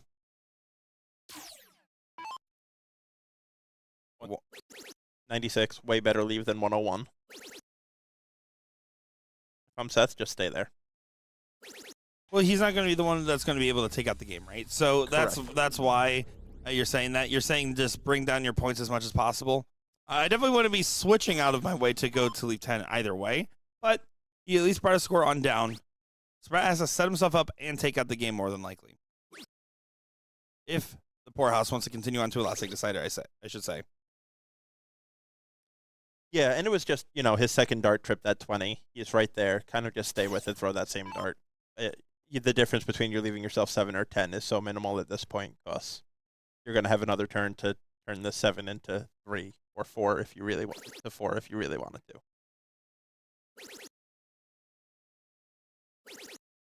Big darts there, though, by Sprat. The route to success, 96 either busts, which would be insane for a shot at 10, or doesn't go, and the 8 doesn't go for 69 to get taken. There is still a pathway out of this. It won't bust. It does. You can see Doug back there with the reaction saying, please don't unfreeze the 10. 10 should get cleaned up to 4. Yeah, just a nice fat 6 here. Maybe even go double 3 to... I feel like he's going to go 8. No, he does go 6. Good job, Seth. Seen so many people. He's backing it up for a second. Not sure what he wants to do. There we go. He's icing him. I like it. But you still expect Doug to take this for the match, folks. Yes. And I mean, with the last turn that Sprat had, you almost think that this has to go. You definitely don't want to give Sprat the look at the 69. Uh-oh. Double 2 does go, and that almost became very interesting very quickly, as that almost got out of hand for Weeble Out, who absolutely let off the gas there for those last 2 legs. At least to their standard. Yes. But we didn't see the first leg. We came in the tail end of the second leg, and the tail end of the second leg, Seth was outscoring both of them in that one also. Absolutely. So, who knows? I mean, they're going to have to get it together for this king seat match, that's for sure. Well, we're going to go ahead and get that seat match over here in just a moment's time. We're also going to get that level 3 seat match over to the bullpen area as well. If I may ask, while I still have you here for a second, Mr. Garfinkel, you've been sitting by me and Will in the background here in the stream room. Who do you like better out of the 2 of us? Have a good night, folks. We'll be right back.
It is time now for the level 3 seat match of Mean Girls and Beer Pressure. Taking on our dartboard here in our 501 Fat Bowl open format. My name's Nick Teixeira, joined by David Garfinkel here. We're going to get that level 1 seat match in just a moment. Simon, it did not start yet, but we figured we wanted to spend some time here in one of our other levels. David, are you excited to see some different players on the stream? Oh, absolutely. And it's always good to give love to everyone that's here and show love to every single level and not just placate to the top players, because everyone is so important in this game of darts. In every tournament, every player is equally as important as the next. The top players help perpetuate the game with their publicity. The average players are the ones that fund it, build it, and everything else in between, right? Correct. It's you need the bottom of the pyramid to build the top. And the bottom pyramid, I would flip it the other way around. They really do make up the entirety of the culture behind it, right? These are the people that are watching and consuming those same top players playing on the stream. Correct. And that's an argument I used to always have by me with my tournaments on why I would extend payouts kind of a little bit deeper. And it's because, well, if you want to make the big money for first, we need all of these people Everybody else to give the money so that I have the money. And if they're not getting something out of it, they're not going to come. Well, I also have to ask you, because you're a dart jersey professional, how do you feel about this man's shirt here? I suck at darts here in level 3. It's a shirt. It's a shirt.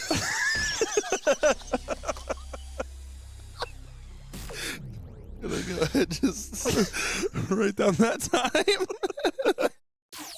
Well said. Now I know your actual opinion on that shirt. I mean, it's a t-shirt. It's great. I love it. It speaks the message, and it's one of the things that make this level of darts so great. Yeah, no, it certainly is. As there you go, last start from Lucky Felts, that is, to go ahead and get to a finish here. And the 167 is open Fat Bowl, right? So this opens up a lot of new pathways. A lot of new pathways. You know, like 107. And where to go to start off. Yeah. 7 bowl every single time. Oh, yeah, of course. That's what you do in the professional level. Here, Griff's going to try to play supporting duty. So it's all about finding 2 bulls around. And if you're getting 1 every now and again and 2 and trading off there, you're going to be really happy. Basically, moral of the story is try to find yourself right around 30 to 33 points per dart. Yeah, and I'd even be willing to say level 3, that's on the higher end. Mm-hmm. I think if you can go 1 bull and have one of the fallouts at least be top 25% of your fallouts, being 2019, 18, 17 in that area, and you get yourself in a 70s-ish range per turn. Right. Get about a 25 average per 3 and occasionally sprinkle in the 2 bulls or the hat tricks. Those hat tricks can be really big when they do rear their head. Mama D, by the way, and I believe Rachel as well, or maybe not on the same team, but at different points. But Mama D for sure did play, I believe got to the 3rd place match of level 4 yesterday in cricket doubles. Okay. I recall they fell just shy.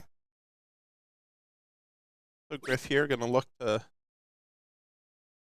get at least 1 bull here, as he does. Certainly does. So 176 now is going to be the angle for Rachel.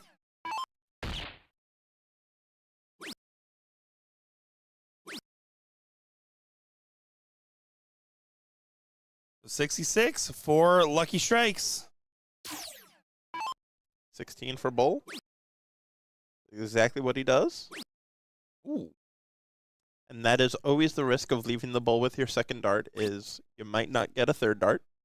Yeah, I mean, it's a risk I feel like is usually worth the payoff in a format like this, on like something like a 56. Just because, again, you're looking at level 3 on the finishing, right? So Correct. The outer ring is going to be a lot tougher.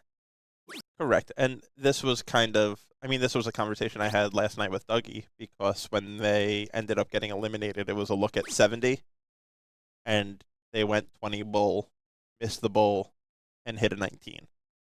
And he was arguing that the better shot there is going bull double 10, because then you'll have 2 shots at the winning dart potentially. Yeah, More well, than likely. it lets you miss on the first and still be able to course correct, rather than you can't miss on the second, or Correct. you have to have a good miss at the very least. And this is why the correct answer out of all that, and I wish I was sitting there because I could have told you it, practice your fallouts. That's the real answer. Obviously. Gonna bring this down here. Not- Freeze rule happened, and there we go. Leg number 1 will go to beer pressure, as that is a rarity on our live stream. Uh-oh. I don't know if that was an oopsie daisy on that 11, but I mean, that went in with conviction. I think she immediately threw it and realized what she was doing after she threw it. That's a 1-0 lead there for beer pressure. Oh my goodness, that is some shenanigans. And I have to say, the one thing that I do love about the BullShooter boards is they don't tell you if you're frozen. It's actually a toggle. You can choose to have that on or not for your tournament, right? Yeah. Which is nice because in league play, use that to learn. And in tournament play, don't get any assistance. Correct. And I love that, and that's how it should be. Like, you have to be able to track something. There has to be something on you to know whether or not you can win, and your team is playing a team game. Exactly right. And also, again, communication with your partner. Now, again, that scenario, just by her immediate reaction, it almost makes me think that, like, I don't know what she was intending as her target, but I almost think she knew she was frozen and still hit it. Yeah. It's very peculiar. I want to ask Rachel about that one in due time, depending on how this goes. You never ask a player about that immediately after, by the way. No. Unless you're the partner, then you absolutely immediately ask what happened. You're the partner, or you're very close friends with them. Mm-hmm. I love when, Dougie Beam does something a little not smart, and I have no problem going right up to him and being like, Bro, what happened here? What went through your mind on that one? Please inform me. I do the same thing with Will Stewart after seeing any time he plays the bull hitters with his strategies that he chooses, and then tries to say, well, I didn't expect them to know soft tip as well. I was like, yeah, okay, whatever helps you sleep at night, brother. Yeah, I mean, it's the same thing with cricket and people overseas and just assuming they don't know what they're doing. And sometimes they don't, but there comes a time where strategy just doesn't matter anymore when you can hit every triple that you look at. Oh, we saw that. My favorite example of strategy doesn't matter when you're hitting is the 2022 CSI finals at TOC, Leonard Gates versus Jules. And Jules' cricket strategy was in its infancy compared to where it is now. He's obviously knows it now, but at the time, it was god-awful. And he proceeded to get into a very disparaging position. Leonard won the first couple sets, and then Jules ripped 3 sets off the spin just by sheer force of will. That was something that was one of the most incredible matches ever because I just couldn't even tell you what was happening anymore. Yeah, I mean, I saw it watching a cricket game overseas of 2 youth players playing against Luke Humphreys and Ryan Searle. And a couple guys from America trying to give the youth guys strategy and saying, no, with the right strategy, you can beat them. And after 2 legs, they literally turned to him and was like, yeah, with them 9 marking every turn, doesn't matter. There's nothing you can do. Like you can help, you can't. It won't fix it. You're just gonna lose to them. Sorry. Can you explain the freeze rule, please? Absolutely, Palmer. So if your partner score is higher than the other team's combined score, you're not allowed to win the game. So if your partner's sitting at 300 and the other 2 players on the other team's combined score is, let's say, 280 combined, then you're not allowed to win the game. So again, partner is higher than the other team, no good. If you do take it out while frozen, it ends the game. Yep. And you lost. It's not a bust, which I think is the most punishing part of freeze rule, is that you would expect it almost to be a bust, and then all of a sudden it's like, actually, no, you just lose. Yeah, and I don't know. Like, kind of my wonder there is if it's a programming thing of why that initially started, or just you weren't paying attention, you deserve to lose. There's some story I can ask Sam Zamoto or someone at Arachnid to hear, I'm sure. I'll have to figure out why. I wonder, because there's so many different rulings where you're like, you see warning labels on products, and you're like, who did it? Why did this label get put here in the first place? It's the same thing with that. I wonder what the story was, or why does my container of Tide Pods say "don't eat"? why? And honestly, bring back the Tide Pod challenge. I'm going to be honest. All folks listening at home, do not in eat fact, Tide Pods. Do not listen to Nick Teixeira. Nick This is Teixeira not medical here. advice. He is saying this in jest. Do not consume. Do not your Tide ingest. Pods. Do not ingest, actually. Oh, I love it. Now, this is a course correction. Rachel's taking out her anger from the last game finishing the way it did. Absolutely, and she is out on fire here. Her Mama D clicking quite well. And I love the leveled play aspect, bringing it so you see these different combinations of sometimes a female's double team, sometimes a mixed team, sometimes an all-male team. You've seen different combinations play against each other, especially when you get into the different levels outside of level 1. Absolutely, and that's one of the great things about level play is having women and men play against each other and compete against each other in a sport that the difference in skill level between the two and the difference in the biology it exists, but it's not that big of a gap. Well, exactly right. And it's all about building up systems that can enable people to play, because a 4.0 average is a 4.0 average on however you chalk it up, right? It doesn't care if you're male, female, tall, short, whatever. If that's your average, that's your average. It's about building up and cultivating the environments to help develop those players. So women's singles events and women's events are important because you're trying to build up the female side of the community, but it's not because they can't play on the other side of the ball, as she just tried to go for the trip 7 on the last start there. No immediate. Oh, wait. Yes. Oh, wait, no, 138. Yeah, 170. 72 can go now. That was way too risky. Way too risky. 15 for bowl. Here's the bowl. And that's the match. Wow, that's going to be heartbreaking. And I don't want Rachel to kick herself for that matchup.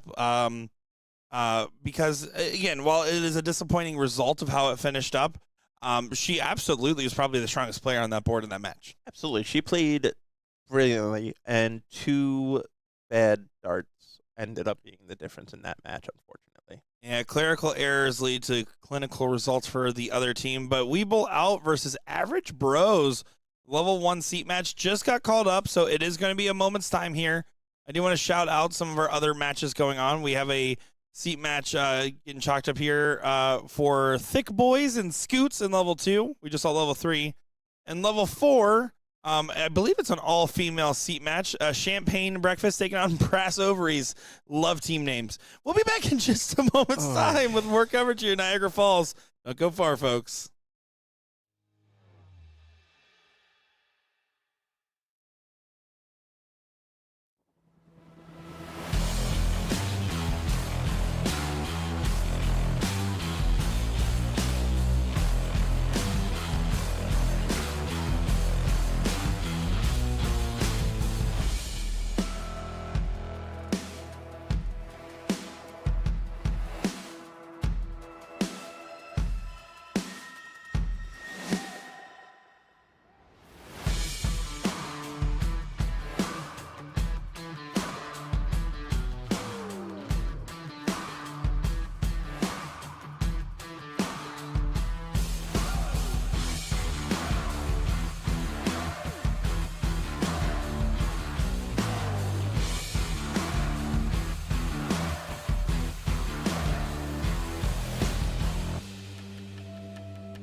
Well, let's watch this seat match. What do you say, ladies and gentlemen? Here we go. We have We Bull Out taking on the Average Bros in this one. William Stewart alongside is Mr. David Garfinkel as we continue our Sunday Fun Day coverage. This should be a doozy. I mean, we saw the success that Mike and Doug had yesterday, of course, winning the singles cricket event. This one's a little bit different in the fact that it's 0-1 and a little freeze rule, isn't it? Yeah, and I mean, both of these guys had a little bit of a tough semifinal match. They both won 3-0, but not very convincingly. So we'll see what we have here. Yeah, I mean, we have. So you have the newer gentleman, Logan Jensen, who did. I did see him today in Starbucks on my way down, and he said, "Hey, you want to compliment my socks before we go?" Just because he has been watching on, I guess, because I made fun of him in the socks. I said, "No, brother, those are atrocious." But anyway, yeah, these two younger gentlemen can get it done against the experienced veterans, but it's a tough task. I mean, we know what Mike and Doug can do. We've seen it all weekend, right? Yeah, I mean, they're going to be a 35 to 40 average for the match. Mm-hmm. And that's kind of the level you have to equal up to. So, I mean, you're gonna put pressure on yourself to throw big darts, and pressure creates diamonds or it creates coal. Let's see which way we go. You are correct, buddy. That's a great little kudos to you. That's way better than anything Nick's ever said, pun wise. I still have control of that mute button. Thank you, Nick. Appreciate it. Don't worry. I got your back here. On that visit, William was a little leaky. Quality. Quality. The leak, the worst of the onion family. This coming from William Shallot. All right, Logan, got to do some damage here. You're up against it early in this one, 273 and 299. So you knew going into this one it's going to be likely that Mike and Doug get it done, but it's not always the case. But you got to start off hot, and this is kind of a sizzle to start. Yeah, and I mean, at least it's only the first leg. You're starting the second leg. Yes, and that's key here too. The first leg isn't always the tail of the tape. No, especially with this loser starts format, you don't have to worry about, you were broken the first leg, now you have to break back. You still have the start in the second leg. So all you're in control of is your own darts and your starts and what you can do. But, I mean, we're looking right now, both of them are pretty much a solid turn behind both members of the other team. Mm-hmm. One over on YouTube, it says, thanks for the streams. Would it be possible to show the player's stance, foot position from the side or rear angles from time to time? Happy darting, y'all. Really what we could give you is the behind-the-back shot, just because we only run about 3 cameras when we do these, 3, possibly 4. So we'll see if we can potentially set that up, especially our ideal setup for that would be Chicago, where we're able to set up those side angles and whatnot to show you that. So a little bit tougher on the regional stages to do that, but we'll see if we can maybe work something out to produce that, because those are fun angles from the side, just to see the release of the dart, where if there's a lean forward, if maybe that elbow moves a little bit. And I mean, one of the biggest things on the soft tip side is that follow through. Exactly. I mean, you see a big difference between some of the top players and some of your lower level players with that follow through, and either extending it or kind of just that little flick. Yep. Well, Doug down at 74. Mike can try his hand at this 133 if he wants, and he's going to give it at least a potential look. Sets up the tops if he returns, but it's an if. I think Doug will have a good chance of taking the 74 out. Yeah, he's going to go trip 14 for double 16, I'm sure. Well, if not, it sets up to 20 tops, the 60 finish.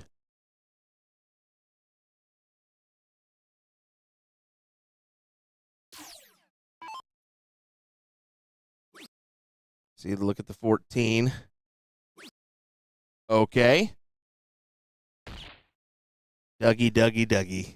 Good old Dougie. Having some fun for the stream. Always the showman. Goes 10 for Bull. Ladies and gentlemen, I think that is only because he was on this stream here. Yeah. And the distance And also, in between. Correct. Yeah, so. When both of your opponents are at 240, 220, you got time. And when you have a Mike Porterfield in your back pocket sitting on 40. All right, double 10, Mike. Boo. Showman it up. Come on. Well. Oh, boy. Well. Yeah, they've got plenty of time. There's no chance of Logan or Will get into a opportunity of a freeze here. I mean, at this point, you want to be the showman, Dougie. I see 5-5-5-5 in your future. Let's do it. In for a penny, in for a pound.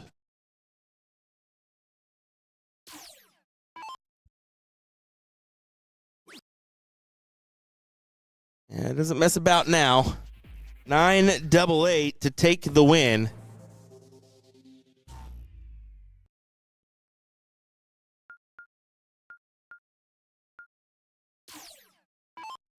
We are on to leg number 2. And you sense like average throws, just that they're going to have to grab this leg.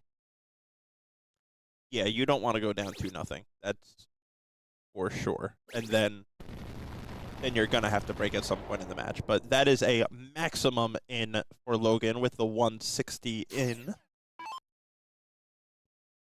Yeah, that's clutch stuff there. And that's one of the few occasions that I actually like Mike taking that look at the tops for the first start before going to his coveted double 16 to try to give him a shot at the 9 with Logan in good position for a 12.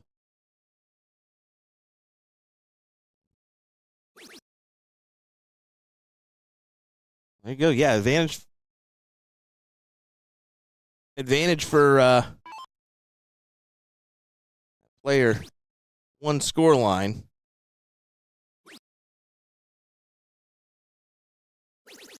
Oh, Mike does not get in, but Dougie does.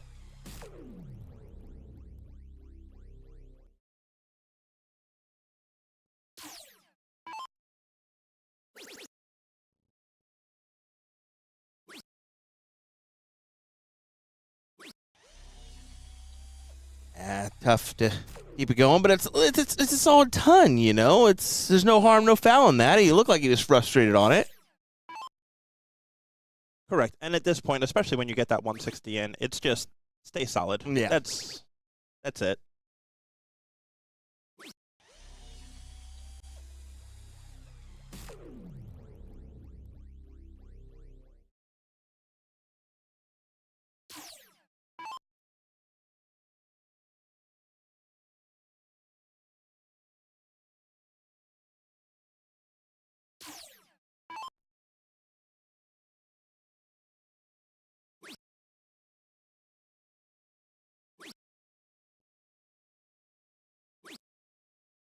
Well, just keeps it going here. I mean, it's going to take some big darts, and this could be a big round. We'll see. I mean, a 180 or 140 is massive. Yeah, I mean, what we're looking here is Dougie has to kind of keep out. That's a perfect first start for him. Oh, my God. And that you just knew it was coming, right? You just knew it was coming, ladies and gentlemen. A big 180. Yeah. Speaking minds over here. What? It's going to be Dougie's job to kind of keep up with Logan here and try to pinch this from him as Mike and Chili kind of a little bit back, but player 1, player 4 score lines could that play a role, but you can see there Logan only 45 and a 180 here from Mike kind of flips this whole thing. That's what I'm saying. He had the pressure of going up and seeing Doug hit the 180, right? Mm-hmm. And, yeah, that's a big hit from Mike Porterfield. And now this flips all of the pressure onto Chili. Exactly. He needs to collect here on a good round. Easier said than done. Another second dart. Follow it. Oh, needed another trip 20. It's still a good round. Picks up a 3 triple visit. Just 2 of the wrong triple. Mm-hmm. And see, Doug he's still the one that gets to go here. So advantage. Now advantage Mike and Doug. Yes, Dougie is first to an out, sitting on 104 now. What a turn. Even with the hot start from Logan.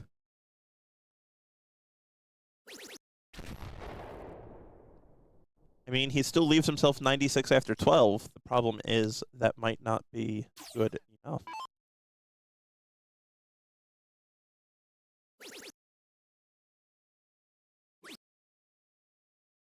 Going down to 19, set up the big fish. No matter what, Dougie will have a look at the 104. He cannot be frozen. Mike Maloney, that is David Garfinkel, formerly member of Simon and Garfinkel? Yeah, that's right. Yep. That's right. So he's a musical genius. Very tall, very lengthy. Are you 6'7"? Yeah. when I stand up straight. Usually when you see me, I'm about 6'4". Thank you. Here we go. Unfortunately, not going to have a chance to take this out. That's the bummer, right? So can only set it up. I mean, that would have been a sucker if he would have hit the second right on trip 20 and then kind of had to fumble to a start, right, or to a finish. So leaves the 2. I would have probably left the double 2 instead.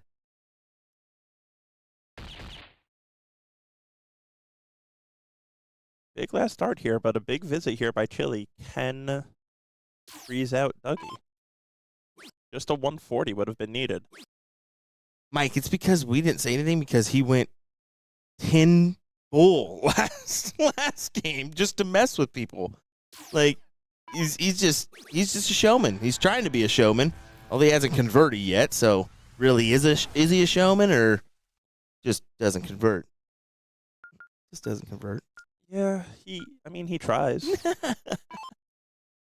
Well, there you go. 2-0 advantage. And, yeah, Logan and Chili get the start again. And it seems like it's got to be another good one. And you got to continue the success. You can't fumble. Oh, another great start to the leg, though, by Logan, like he did last time. We'll see if he could kind of just keep the pedal on the floor here.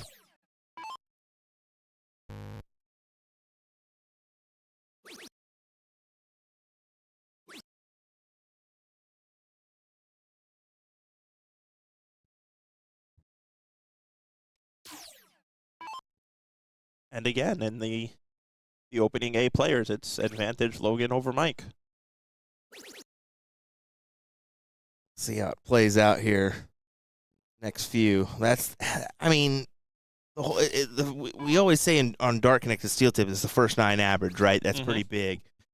It doesn't get said a lot here on the soft tip side because it's not a number that's really, tracked. Exactly. Yep. But it is massive in this form. I mean, you've got to hold true. That first 9, and you see here from Doug, captures the 160.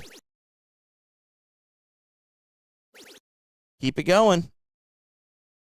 Big 180 from Logan Jensen. Yeah, I mean, Logan has to shoot a 12 here. He has 12 darts to take this out because it's not necessarily Mike, but it is the fact that Doug is on as well. Because if Doug comes in here and throws a 140 or 180 as well, okay, we're on for one, but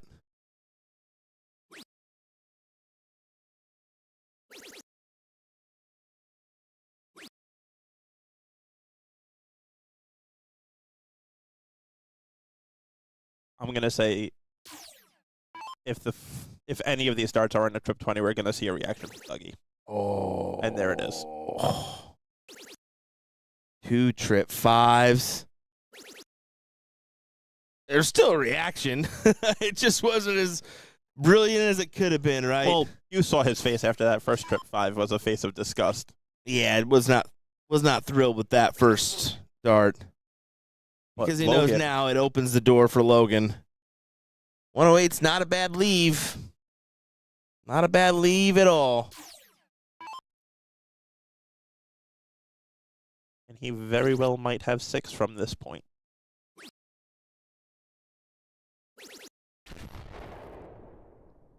We'll see. Will help your partner out. That's a great start. One more. Oh, beautiful. Beautiful 140. That's exactly what he needed to do there. Now, if Dougie...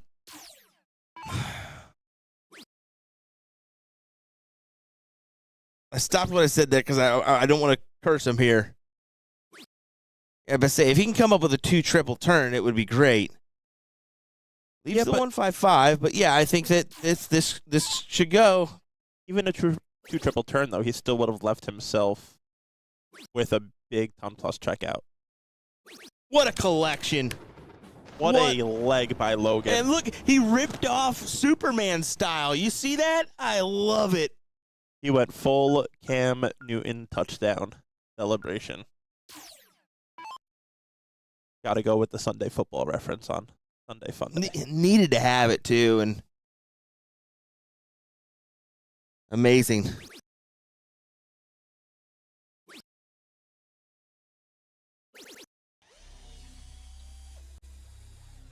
That is a big on, though, for Mike, putting pressure on Logan, who hasn't had that pressure of watching what his opponent does before him. But he answers the call. Big 115 in, a little unlucky on that second dart, slipping into that trip 5. Yeah, Logan, in a little groove here. A big checkout will do that.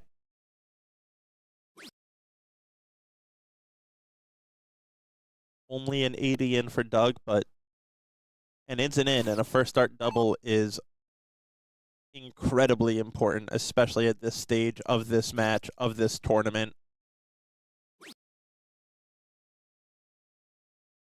And Will finds his way in also. We are all up and running in this match, which is good to see. You hate to see double trouble this late in an event, this late in a match.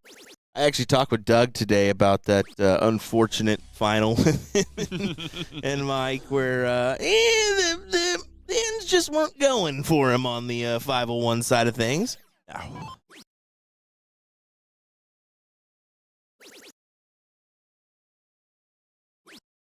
Oh, that's a terrible, unfortunate turn there. Yeah, that hurts. That hurts.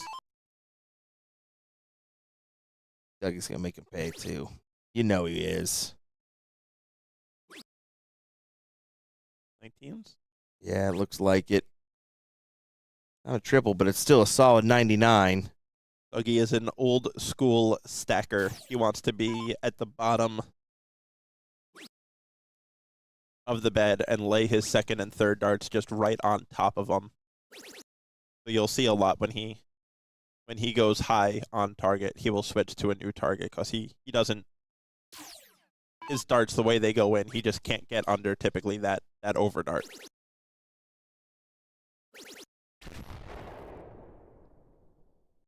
Big 140 from Mike to get himself to 152, first 2 and out. And you can see Logan can't do anything here, neither can Chili. I mean, they're going to be outside no matter what. Yep. And, yeah, that's, I hate to say it, that's probably going to do it. I mean, 152 is probably going to get 6 from the number.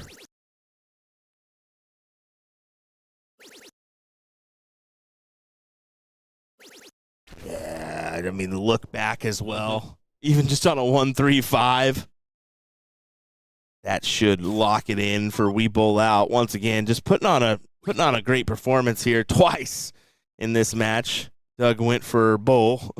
Yep. He probably shouldn't have. Well, the thing, you're in front of the cameras, I get it, but in front of the camera is a big enough lead. yeah.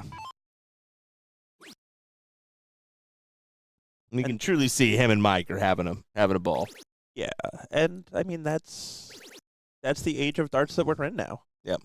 We're in the age where we have Luke Littler on stage at 121 going bull 777 bull. Yeah.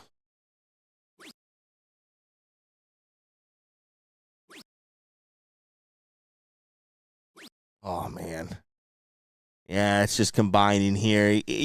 Logan has to sense that this one's over. I think that's where those few bad rounds come in. He's a great player, don't get me wrong. It's just, you got to go through these down moments to find some success, right? Yeah, and it's never good in a leg when both you and your partner are both frozen. Yeah. That is always a recipe for disaster. Certainly is. And things we're already into the 5th, 6th matches on our level 1 side. Double 18 for the match. What a 1-2-1 check out there. Quality check from Mike Porterfield to get it done here as we bull out. We'll lock in a first or second place finish here in this one. As we're going to take a moment, we're going to head on over to our overhead view of Jonathan Long's matchup as well as one next door. So enjoy this viewpoint, folks. We'll be right back with more coverage here from our New York Regional for the BullShooter World Tour. William Stewart, David Garfinkel. Might be the last time that we see him. So bid him adieu. Thanks for joining us, David. We appreciate it. Always a pleasure, and you are all reprieved out there. Take care. We'll be right back, folks.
BullShooter World Tour is back and better than ever. It's the 5th place matchup here. My name is Nick Teixeira, joined by Will Stewart.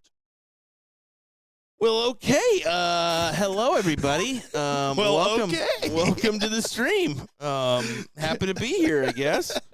That was scary. Bingo! Have you even seen that trend online, by the way? Nope, have not. It's stuck in my head, and I'm just gonna let you know. It's a bunch of kids in middle school and high school. They go bingo, and they flip out of their chair backwards, and then they all do it one by one. Wow. Anyways, if you went 5 big booms, boom, boom. That's over now. No, it's still a thing. It's over now, brother. Don't you ever say that. Over now, brother. That's someone's favorite saying. Anyway, here we go. 5th place matchup here. It's going to be 5th, 6th, I should say. Frickett taking on Wee Trippin'. And curious to see, we did see Wee Trippin' earlier on the stream. And Rusty was the X Factor component of that matchup. He was struggling to get going. We're going to see if he loosened up a little bit and is going to be trying to produce some better results in this race to 2 loser side matchup. Yeah, this is going to be a quick one, I feel. Mr. Grinch? You're a mean one. It's the Grinch. Why'd you have to put that on me? Because now my kid's already starting to watch the Grinch already, because we're in that time frame, apparently. She starts to watch the Grinch in June, but whatever. Oh, whatever indeed. This should be a good one. Winner of this matchup will go on to play the Poorhouse, and we'll be following 4th, 3rd, and finals for this bracket. If any other finals are still going on by the end, we will cover them, but admittedly, the other brackets are moving pretty fast. So unlikely that we'll get that level 3 already in 3rd place match. Oh, jeez. Level 4 in 5th, 6th, and level 2 is also in 5th, 6th. So the odds are we're probably just getting the level 1 finals today, just because by the time this one ends, those ones will also be over. Yeah, and hopefully these guys speed it along, because I don't want to leave my boy hanging here, but I'm probably going to have to. Oh, Yeah. Hi, your boy. You said it was okay to leave, and I'm like, I don't think it's okay. I should change my flight here. Isn't Godek saying, hi, Nick, F you, Will, no reason? That's pretty harsh, but okay. I like that he clarified, though. I just wanted to do it for the love of the game. That was supposed to be the heart emoji, Will. Oh, you typed it wrong? Yeah. On his keyboard, knowing Jason Godek, he definitely could have the wrong keybind set up there. That's it. Well, Rusty is not in after 9. Rusty's having a lot of trouble here. Rusty not feeling trusty. And he's not even going to get a chance to busty because he can't get in. All right. Yeah, you should have started while you were Yep, I should have started more. Now you done messed all of us up here, bud. Thank you. Appreciate it. Well, so as we're winding down for your stay here in Niagara Falls, what's your experience, not just with Niagara, but we know what you feel about going to Canada and getting the poutine. Trust me, we all know that you like the poutine. Talk to us a little bit about your experience here just with this tournament, because every tournament's a little different with the player pools, vibes, and energy out there. Talk to us a little bit about that. First off, don't know why I had to put emphasis on poutine there, but anyways. We know you like your poutine. Great, delicious, by the way. I need to have. Delicious, amazing. I think there's a lot of good talent in this room. I think that we're seeing the leveled system work out once again. It's pretty impressive. That level 4 final, that was so much fun last night, seeing that battle between 2 great ladies that were attacking the board, and 2 great guys that were having fun as well, and just managed to sneak it out on them. But I think that this New York Regional, I think that there's a reason why we normally try to attend this one, right? Or try to make this one happen every year. It's because the success rate is pretty good. So kudos to the players. I think we had, 100 trips teams. This speaks for itself, right? Absolutely. And on top of that, shout out to Jordan, our director of sales here at the hotel that you got a chance to talk with. Yeah, great person. She's director of sales, so pretty much hand in hand with getting the tournaments here and whatnot. So they have this regional here, but they also have the CDC every year in attendance for one of their events. So yeah, it's nice to have these locations that knows what darts can do and can provide from the financial standpoint. So yeah, I think that the continued success of tournaments is based on that partnership between the hotels and locations that we have our tournaments at. So kudos. Absolutely. It's an integral part as the kid hits an integral shot. Finding 123 to leave 58, well out in front, and pretty much guaranteeing that this will be a break of throw for Wee Trippin'. And Rusty's just going to have to snap out of it. He's been struggling. We saw him do well up until the point on the winner's side. They got a 3-1 win to start off their day, then a 3-1 win on Hard on Ronnie. 3-2 win over Ultra before losing out to Average Bros, who we saw in that seat match. Add to the scoreline of the kid here. He's going to get at least that look at tops, right? Exactly right. You see a comment here asking the dates for next year's New York Regional. We barely have the dates out for this year. We're trying. But we'll get that those. being said, it's normally always around this same time every single year. This was one, like, there's certain regions that are extremely consistent on when they are. Houston, New York, Pennsylvania, those are all very consistent regionals. So safe to assume it'll be around same time in November next year. I think the goal for BullShooter, of course, is, with the continued success and what have you, is, of course, to work into a point where you have those dates announced for the full tour a year ahead of time, so that everybody can figure out their plan of attack to attend a couple events, right? So we'll get there.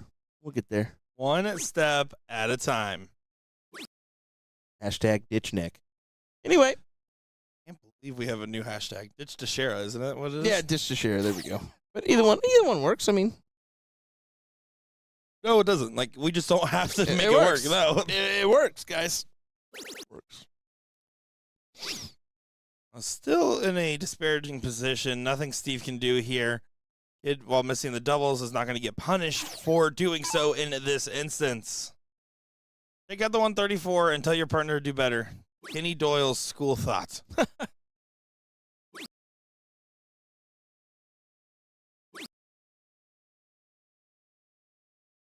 Here we go. The kid stepping up.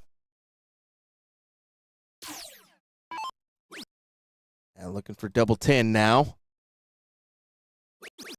And Bus as he finds the double 15. So you have to leave a finish here if you're Rusty, because there's still no guarantees, right? So you have to figure out. 140 does not leave you one at 165. Good board management matters. Straight darts going to cause some issues there. Yeah, and now you're just letting even more darts come at doubles now. Unfortunate. Rusty knows what he can do and just hasn't been able to produce in the last match or this one so far. 42. Stays there for double 11. You have time, so I think you can tee it up a little bit more, but that's okay.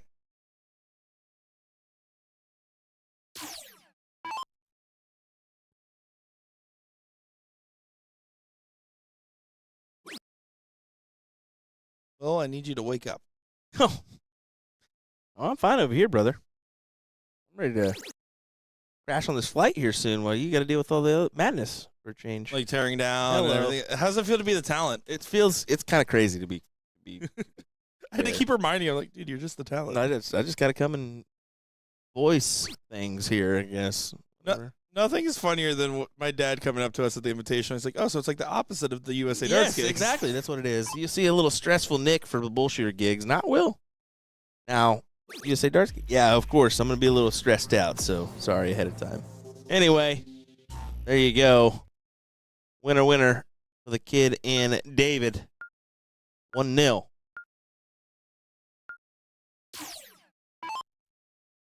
Let's see what Steve's going to be able to do, because here's the thing. If you know your partner's struggling, the best thing you can do, if not besides slap them out of it, is outbeat the opponents by just racing to the finish line.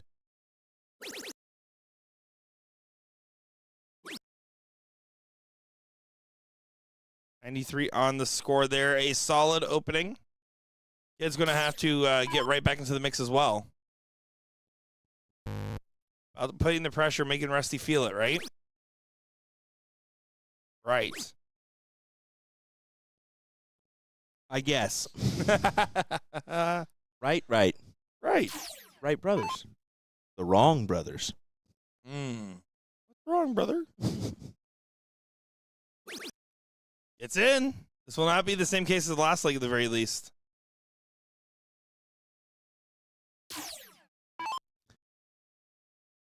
David doesn't want to be the only man out here, so gets in first start.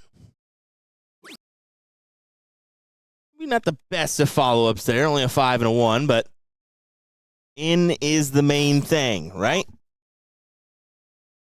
Right. Right.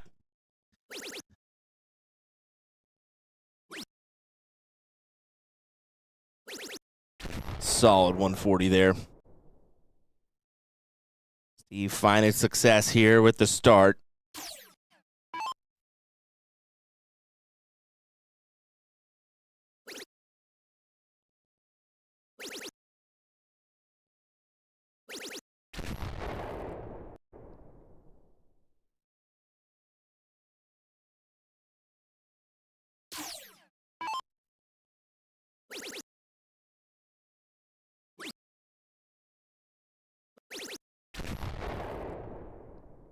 This is just playing out right here, unless David comes up with a good hand, or a good round, I should say. Good hand. Are we playing poker, Will? Maybe. Hardly know her. It's not as successful as you needed, right? So, really needed a little bit more in the tank. Maybe 2 triples rather than just the 1. Will be square 4.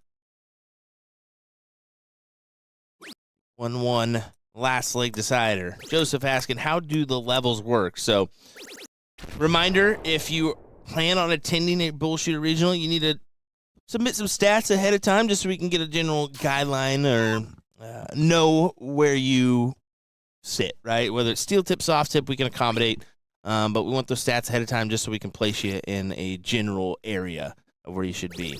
Now, depending on the players that attend, we will rank people based off of that. So, the first quarter will be in level 1, the second quarter will be level 2, third quarter will be level 3, fourth quarter will be level 4. So, it's just kind of based on who is there. So, yes, that means that you could go to this BullShooter Regional here in New York and be a level 2 player. Well, you may be going down to Phoenix the next weekend and find yourself in level 3 or level 1. It doesn't necessarily mean you are strictly level 2. So, it's based on who's participating, but there's a certain average that'll put you up or put you down. Anyway, hope that makes sense.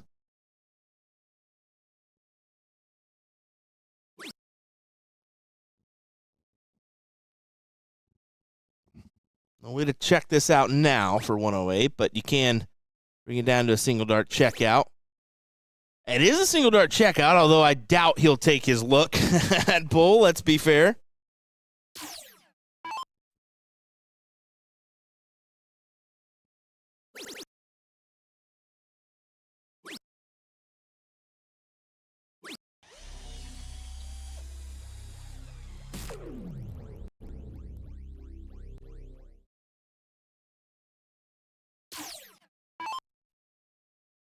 See, we'll be happy just to help out Steve here. There you go. There's the helpful hand he needed.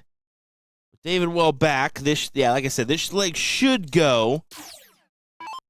Do we tripping for 1-1 in our 5th, 6th matchup of level 1.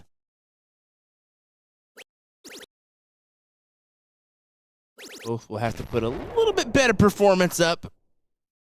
They plan on continuing on, possibly getting to that final. Play Wee Bull out, which has been just dominating the field this weekend. Both Doug Boehm and Mike Porterfield.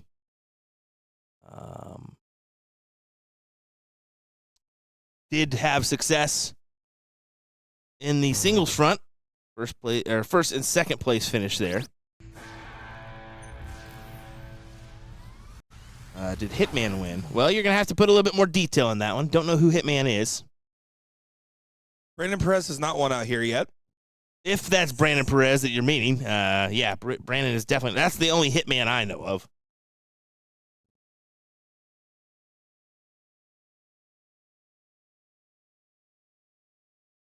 Oh, so like.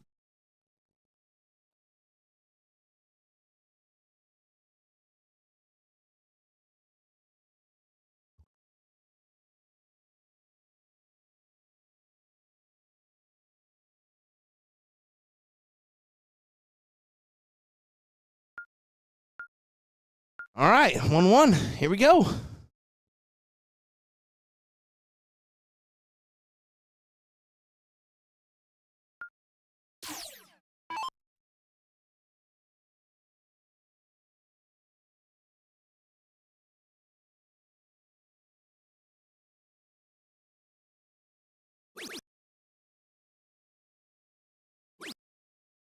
Gets in. That's the key. It's double two in. Not the ideal in. Double two, single one, single five, but I guess it works.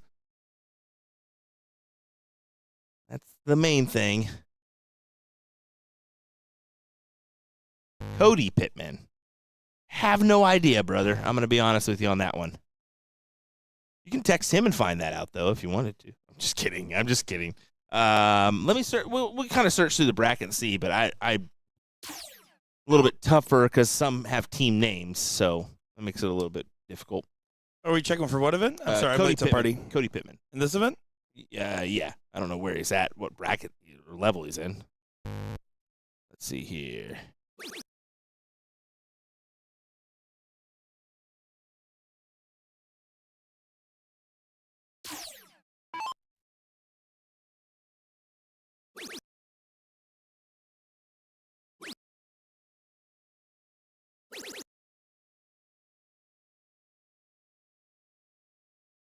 In fact, I don't even think he's playing today.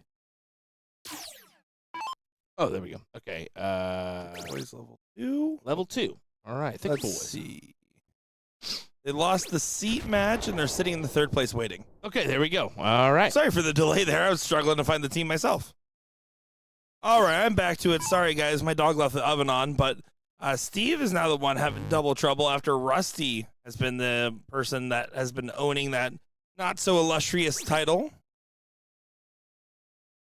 Does get in on the last dart here, but, and it's a big but, don't lie, trouble is facing as Frickett is out in front. Oh, what a play there.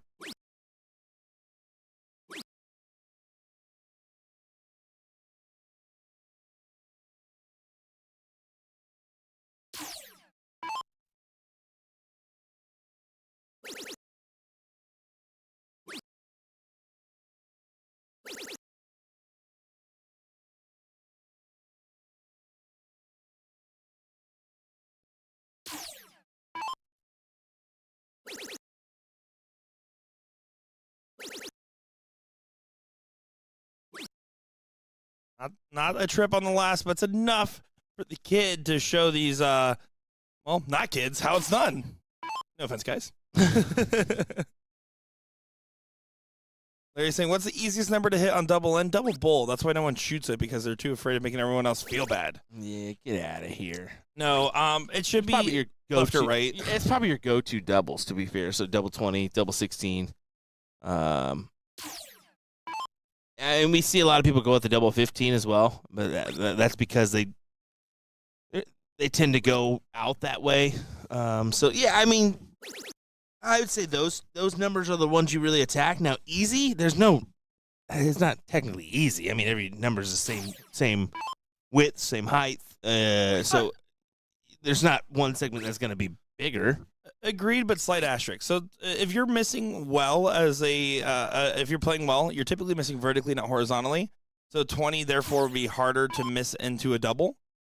So therefore, I always say if you want to just focus on getting in, like 8-16 or the 10-15, depending if you're right or left-handed, playing right to one of those wires is going to have a little bit more room for error on missing. So therefore, it would be the easier doubles. You're shaking your head, but I'm correct. Yeah, because how big is the segment? It's the same thing as the other segment, but it doesn't matter. When you miss. Typically, everybody misses. High-level players miss high and low. Everybody misses different. Everybody misses different. Fundamentally not true. Everybody misses not different. True. Yes. Listen, I know it's your first time in the commentary room. Okay, but Oh, nope, I'm not going to do it. 107 finish. How would you take that out again? All right, here we go. 7-7 bull.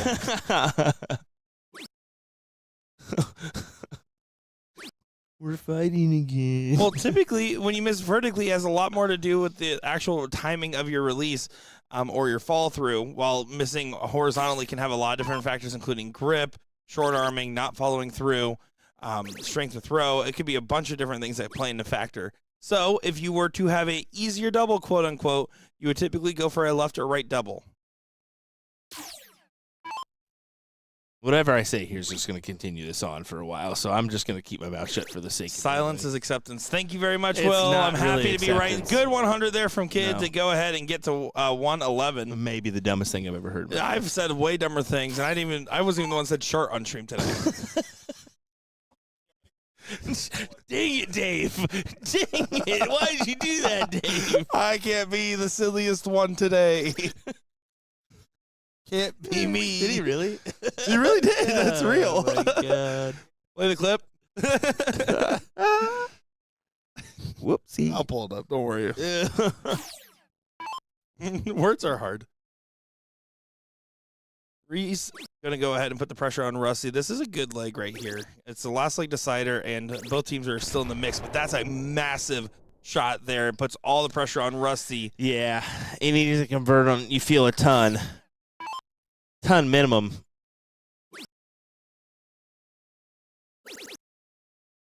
Well, he listened and answers. Oh, what a shot. Great shot there from Rusty. And now, Kid, 111 can go and debatably must go. 154 is no gimme, but Rusty's in a better position than David. You won. Gets you a shot for the match. He's almost like gasping. Take it. He's wondering if he's in. Yeah, you're still good to go, bud. Oh, settle yourself down. Have the game plan before the board is even. Switch over to your turn. Doesn't matter now. Deep breath, big dart.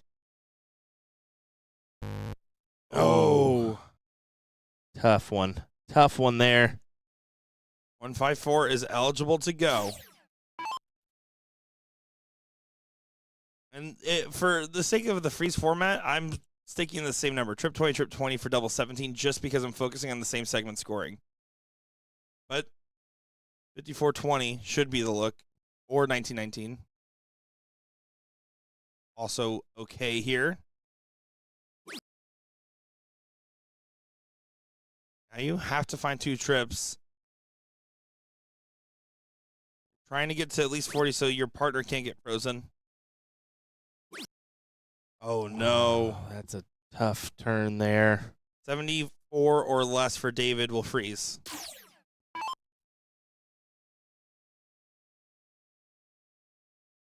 You even have to take it out. 74 or less. One good trip and some fallouts.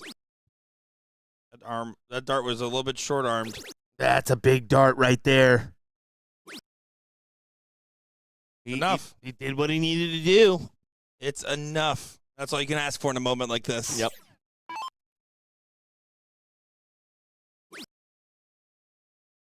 Bullseye for the fans? Never bullseye for the fans. Never. Bullseye. Well, yes, it was earlier with Doug. Okay.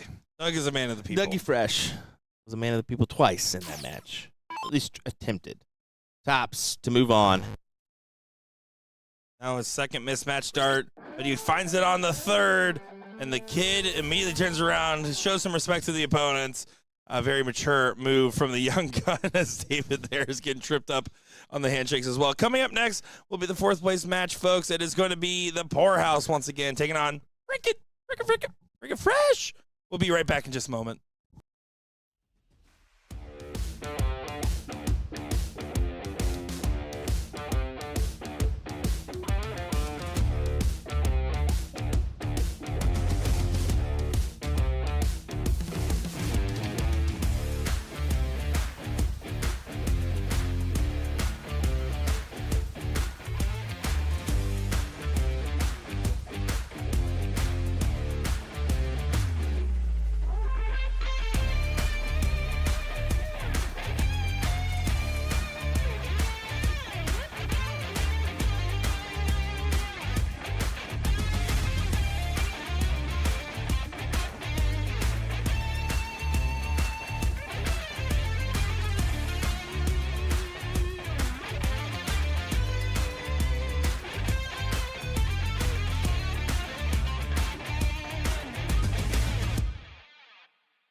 Welcome back, ladies and gentlemen. Here we go with our fourth place match.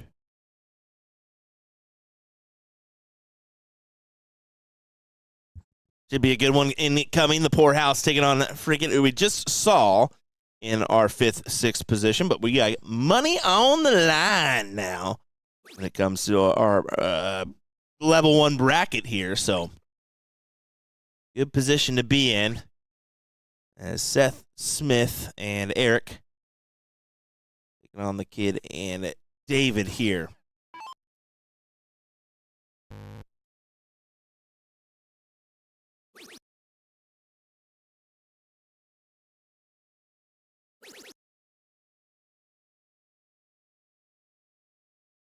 And thanks for choosing to join us here for our Sunday of coverage. We know that it's a busy day. Lots of sports on, lots of action, so thanks for choosing to join us.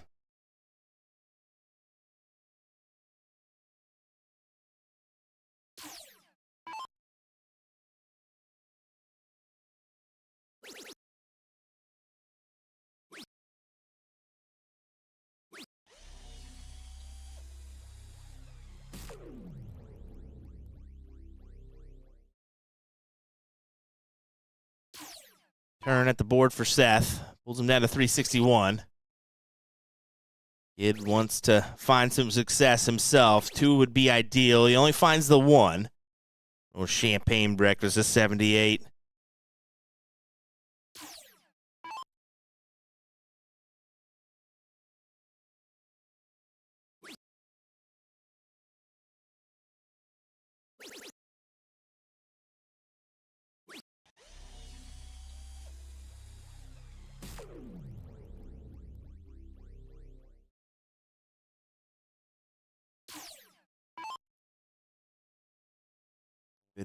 An ideal situation, finds 2 here. Already finds the 1. There's the 2. Great collection of a 140.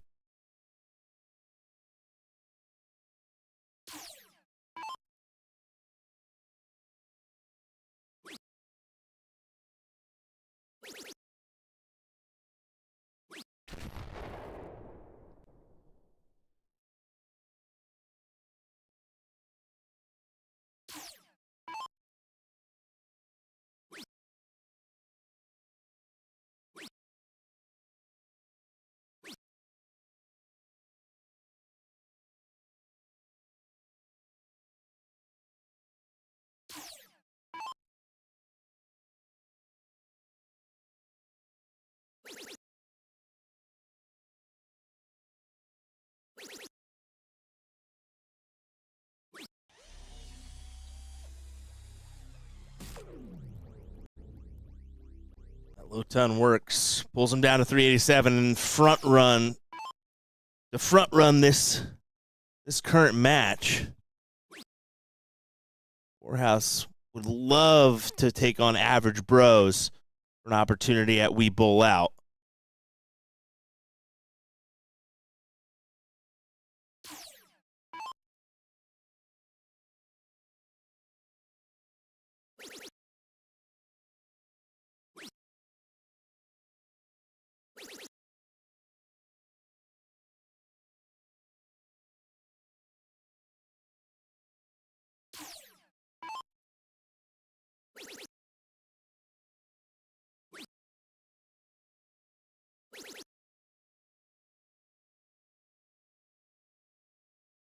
Fortunate thing for Seth, doesn't leave a checkout option at 166. So, yeah, definitely looking at Eric here to go ahead and be the first one down.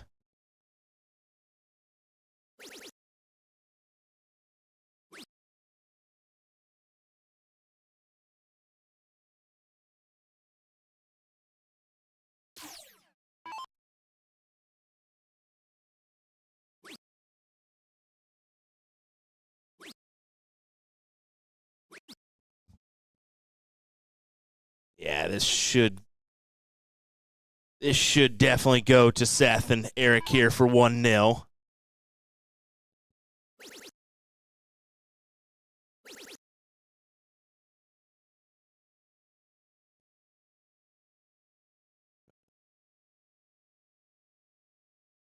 There we go. My buttons are just a little bit different than Nick's, so I got to beware of what I push if I'm unsure. Never know what could pop up on the screen if I just accidentally click the wrong one, so.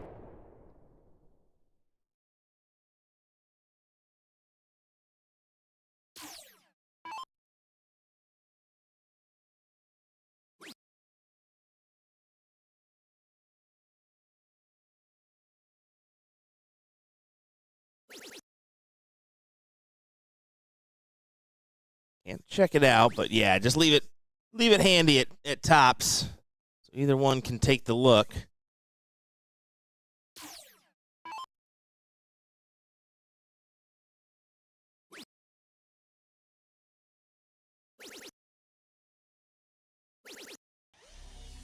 It's a good turn, but it's still not enough. I mean, it's been kind of set in stone already that Seth's going to get 3 here. For 1-0 in favor of the poorhouse.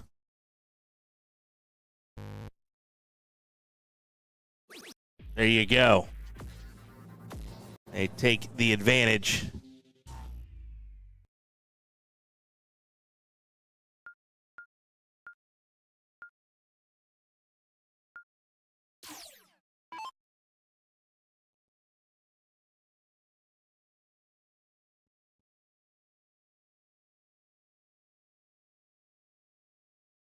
And on double 15.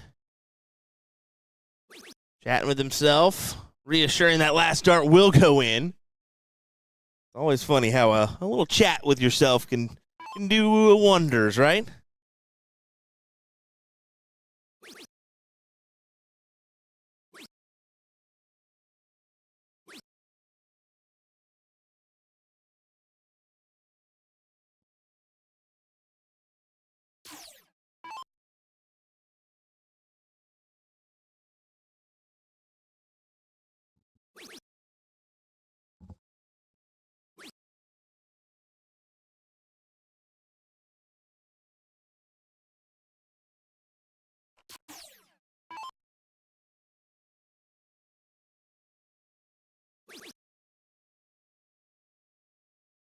Hammers it in first start. There's always a little pressure on you when everybody gets in that last position to not be the last man out, right? So gets in and turn at it to find the front running position, but doesn't last long. It is in there.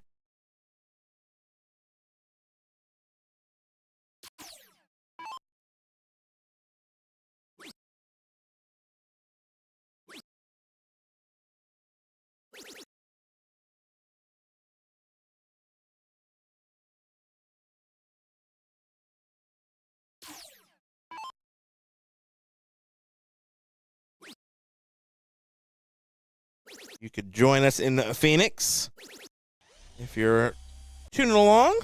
December 5th through the 7th. We'll be at the BullShooters, or down there.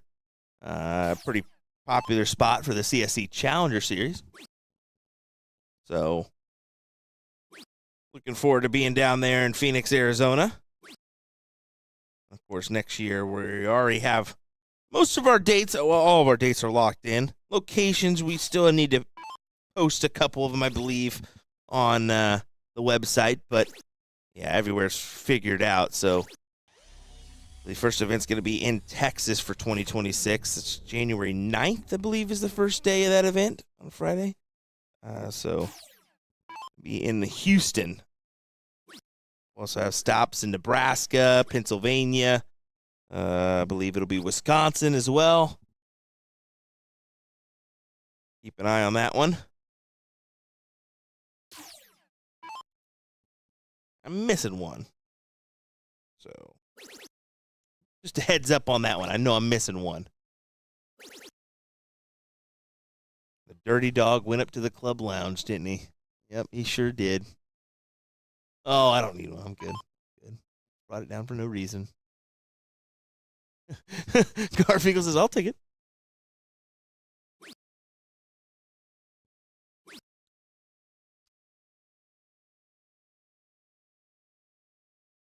Dang it. You got me. That was good. Good job. Oh, it's a pleasure to be here with you. Will, what'd I miss? Fill me in. I mean, good first leg from the poorhouse to take the advantage here. But other than that, I mean, it's kind of back in the other direction here for the start of leg number 2 as the kid finds himself at 156. So pretty standard back and forth on the first 2 legs like we tend to see here in our loser side. Yeah, and here's the thing. It just really, the X factor will be to the poorhouse team in the sense that they are such a dynamic duo. Not to say Frigate isn't. Who knows? Chat probably does. Correct me if I'm wrong. It just about timing and everything else, and when partners start to click. Although David with a big 180 there, gonna make me eat my words quick and say, yeah, we're gonna show them who the dynamic duo really is. That was a big collection there from David. Pretty much locks it in for an extension on the leg.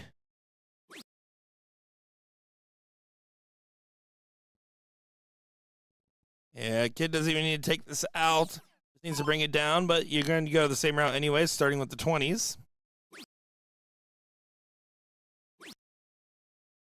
It's the 96, so not as much as he wanted, but no harm in sight.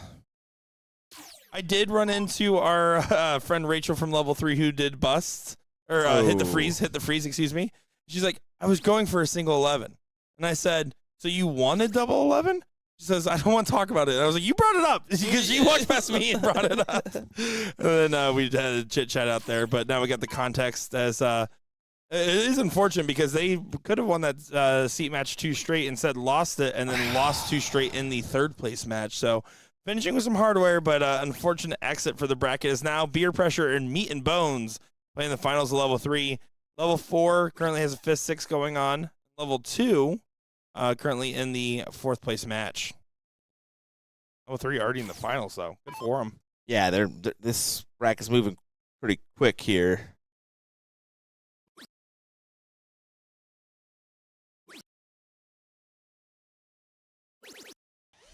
The last start to leave a finish. It is one of the contingencies to try to get out of this. You need 96 and 32 not to go, and Seth to make sure there's no freeze for Sprats to have a chance to take this 2 straight. A lot of contingencies. He finds the triple. Can't find the double 8, though. That was almost a double 16. Yeah, that would have been a tough dart there. And that's always the tricky one about leaving that double 8 is there is a bust right next door. Oh. Set this up. Bring it down low. Doesn't bust it. 140, the perfect turn Seth could have had there. If 32 doesn't go and 147 does, boy, oh boy, Frigate will be saying a different version of that F word. Yeah, they will.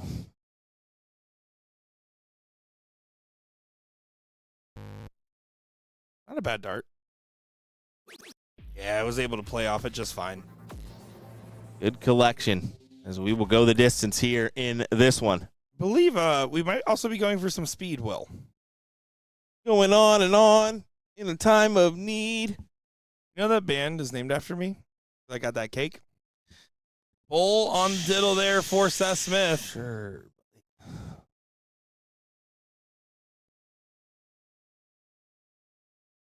I think the doctors called it a back crack for you, didn't they?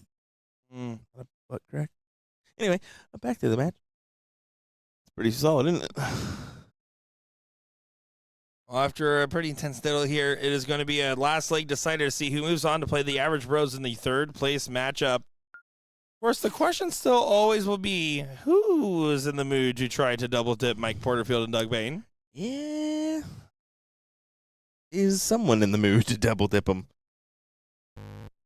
I will say I do love our remaining challengers. This will be interesting to see who will be able to spar and get out on top. Seth Smith, not able to get in, though, on the very first onset. That could be a big factor here in this one. Not a little factor. Certainly is not. At least a moderate factor. See, first start in, despite it being double 2, it's an in, and then you follow it in with a triple 20. All that matters is get in, let me score points. That's what I want to do.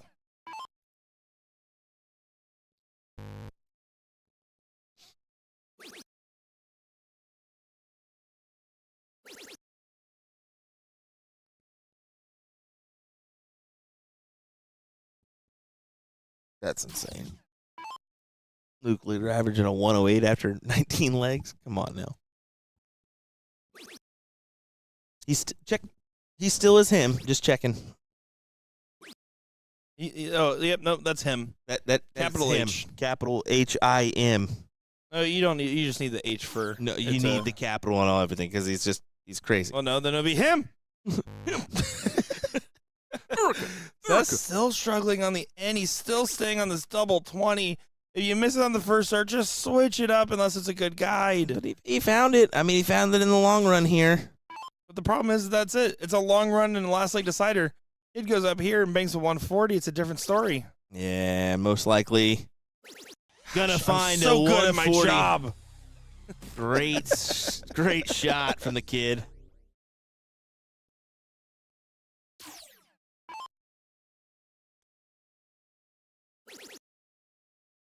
This would be the inspired answer right back. Sprat's going to do what he can do to try to make up the distance. Hits a ton of himself. Keeps it in range. And David's going to dig deep. Has to.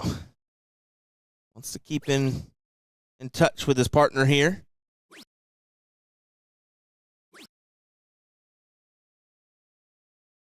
Not a bad 85.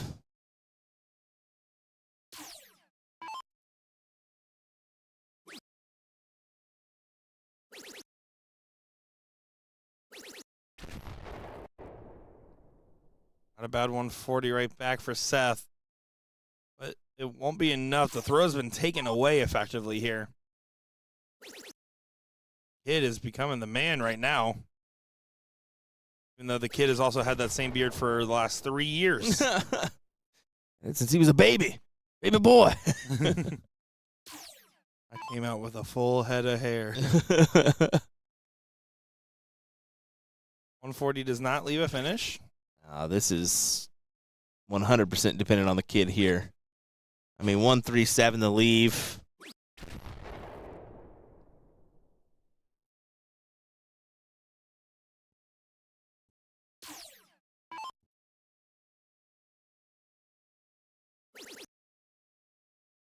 Reese's Puff, Reese's Puff. David Reese. What? Reese's Puff? Reese's Puff? My God, what is that? David's going to be so mad at you. What a call from Nick Nashera. 137 needed for non-Reese's Puff. The kid in his trick-or-treats. All-time things to say, Reese's Puff. Oh, my goodness. Now, Eat 'em up, eat top-tier 'em up, eat 'em cereal. up. I said that the other day, but that might be my number one on the cereal game. I was a big Apple Jacks fan growing up. I mean, Captain Crunch is always brilliant, but the Cinnamon Toast Crunch shredding is the number one. No, I'm not a fan of Cinnamon Toast Crunch. I bet you hate puppies too, but here we are. It's okay. Golden Grams was without the Cinnamon Toast Crunch. Golden Grams was clutch. It's not bad. Like the frog mascot. You want the frog mascot, right? No, that's that's like Smacks or something. That's like some generic nasty cereal. Oh. Seth Smith trying to go ahead and get down low and hope there's an opportunity for the 143 to get taken. You can guarantee it by getting to at least 168. Or, well, I guess effectively 172. Won't be able to do that. So now, very high chance of freezing, despite the fact that the weather's in the 40s outside.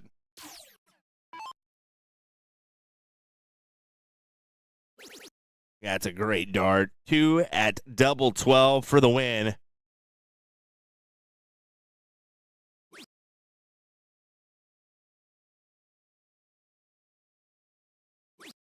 Oh, just on the inside.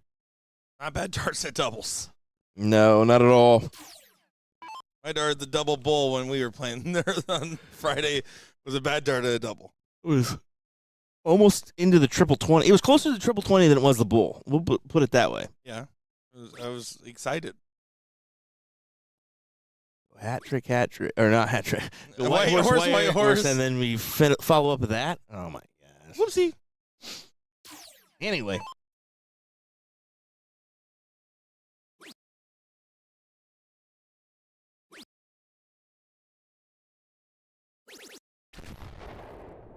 Just locks in a few attempts at this 6 and 68 here if they need it.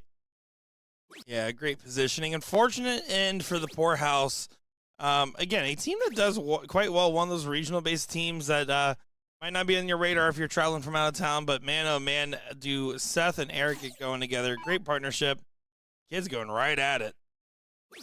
And pins it there for a 2-1 win in this matchup. Some great play as we will be moving on now to the third place match and bidding adieu to our friend Squilliam Stewart. Squilly Willie, what do you want to say? Hey, I enjoyed it. It's been a great regional here in New York. Yeah, I think that it's one that if you plan on attending a few BullShooter regionals, come to this one. This has that bonus aspect to it where you can go to the falls and enjoy a natural wonder of the world. So, yeah, top 20.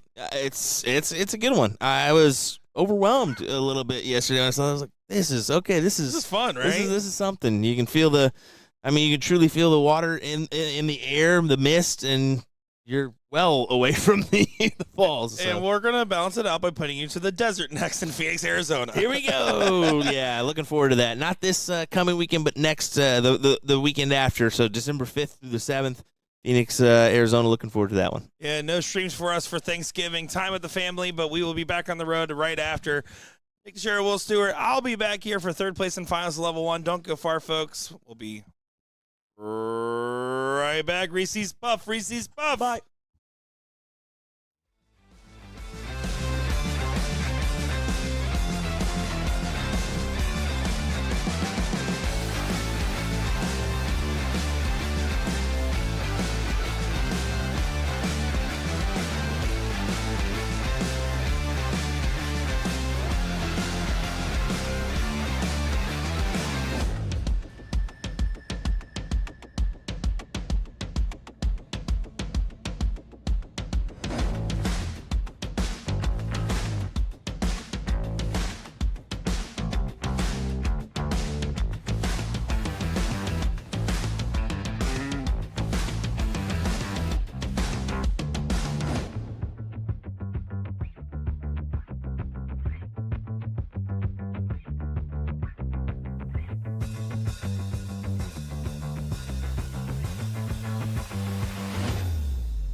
Hello, everyone, and welcome back here for our third place match of the Level 1 singles in the New York Regional. My name is Nick Teixeira, joined by the ghost of Will Stewart as he had to go to the airport, so he is out of commission for the rest of our time here in Niagara Falls for our last two matches here of the live stream, but we have a great one in front of us.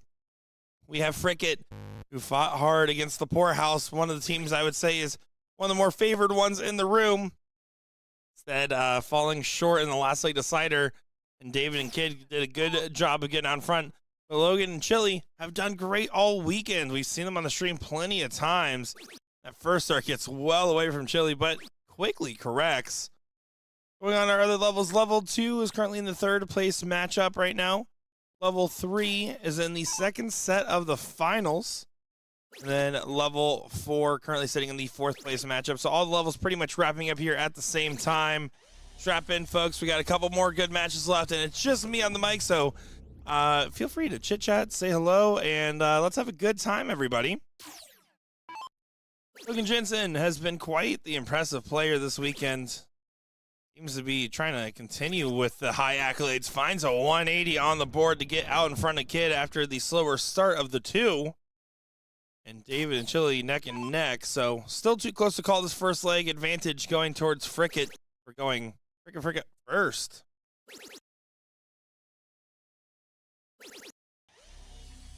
Good finds on the 20 after the first start. Slipping over to the 5.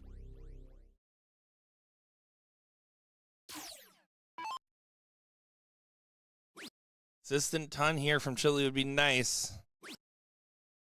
It'd be hard not to deflect with those darts. And he doesn't even find the 20. Goes over to the 5. So now the battle's been won on the bottom side of the board, but the top side has advantage towards average pros.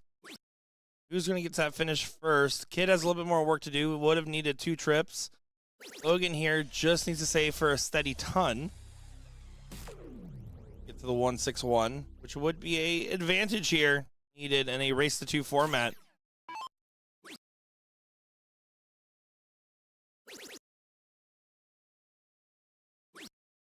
Doesn't quite get it. First start pulling to the 5 prevents the opportunity, which now means if David hits a big shot here, Chili's in a lot of trouble. They're going to try to break throw.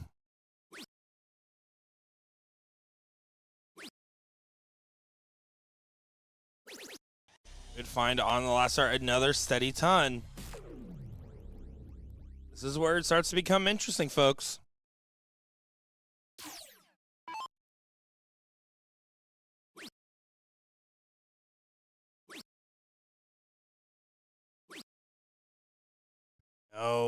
No dice, no luck, no love on the trips.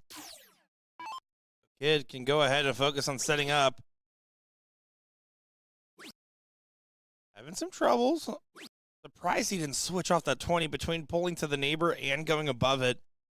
Doesn't give you a lot of real estate, and we acknowledge that sometimes our camera angle has us looking over top, right? So it's a little bit of a different angle than what the players are seeing themselves. So sometimes they have sight lines that we can't find. But in general, you just got to worry about it unless you're having a very forceful throw, trying to get away from some of these more dangerous segments.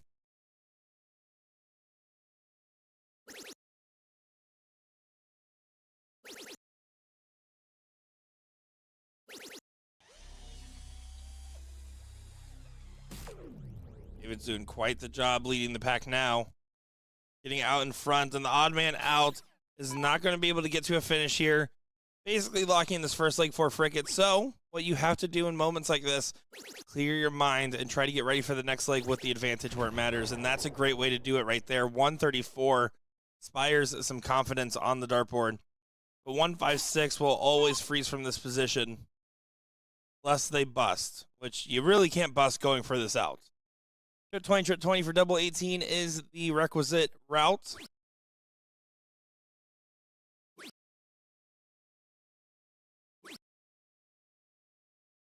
I mean, it helps. It's still going to freeze the 118, but now Kid's going to have more work to do on the return.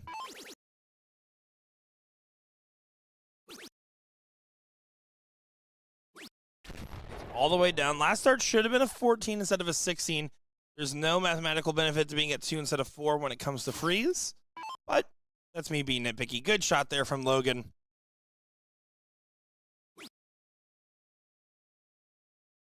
$51 for double 14, potentially.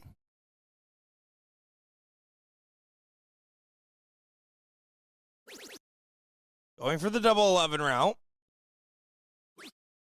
But pulls it inside, and now this is actually best case scenario because now for average pros, because Chili can leave himself a finish. 111 is definitely not free, and 11 can get real hairy real quick. But you have to leave yourself not only a finish, but a good one. First start drops well low. Now needs this last start to find a trip to lead the 156. Does do so. 111, not under too much heat.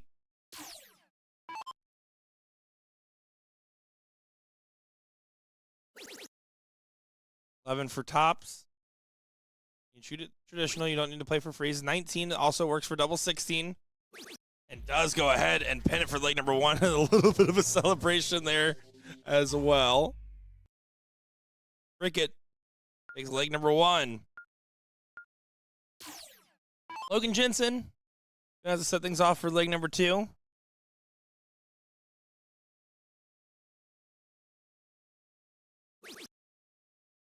Uses that first start, is able to find the right segment and get underneath to find the trip 20, 100 on the open.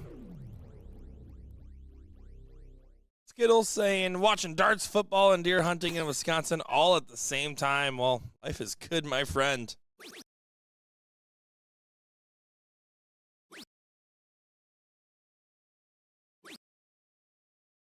Gonna be a little frustrated just because those are hanging on the wire, but again, a double plus 2 good singles is all you really need.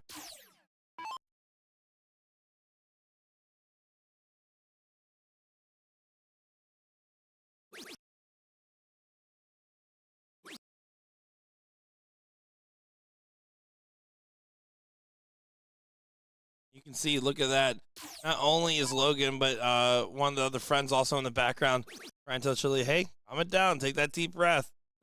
You can't let an implode happen right now. There's still too much leg left. Too much match left.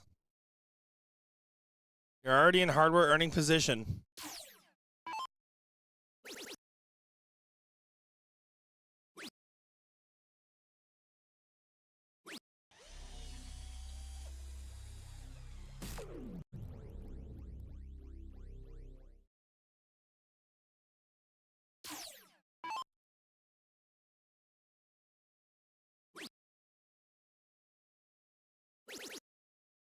See Kid trying to fire away on the 20s.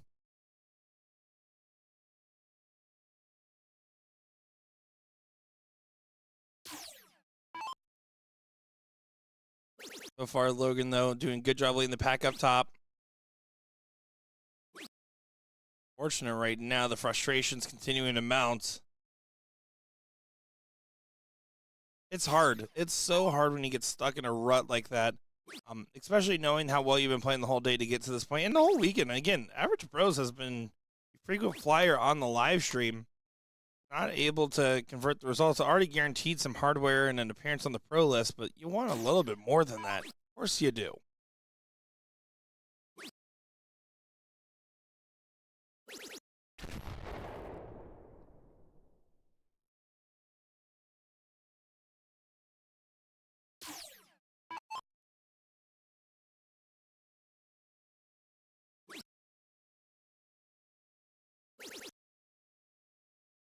Catch back up. Try to find trip 20 in the last. Cricket is in a good position to break here. Really has to find ton plus. Not even a ton anymore. Yes, settle for a ton if you hit it, but you have to start digging deeper. Good switch to the 19s. Love the change up. Finding inspiration on the dartboard. The cleaner, 79, a little bit better. David, can you keep putting on the weights on the shoulder?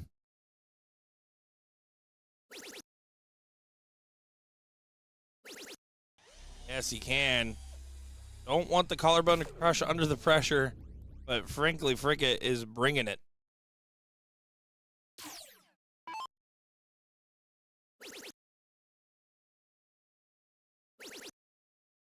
$57. Perfect setup there from Logan at the 177.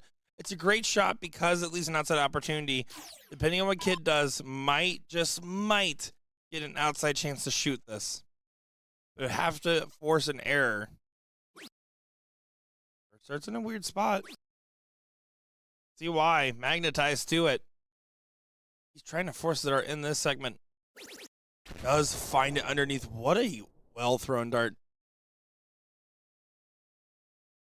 302 points combined there on the other team.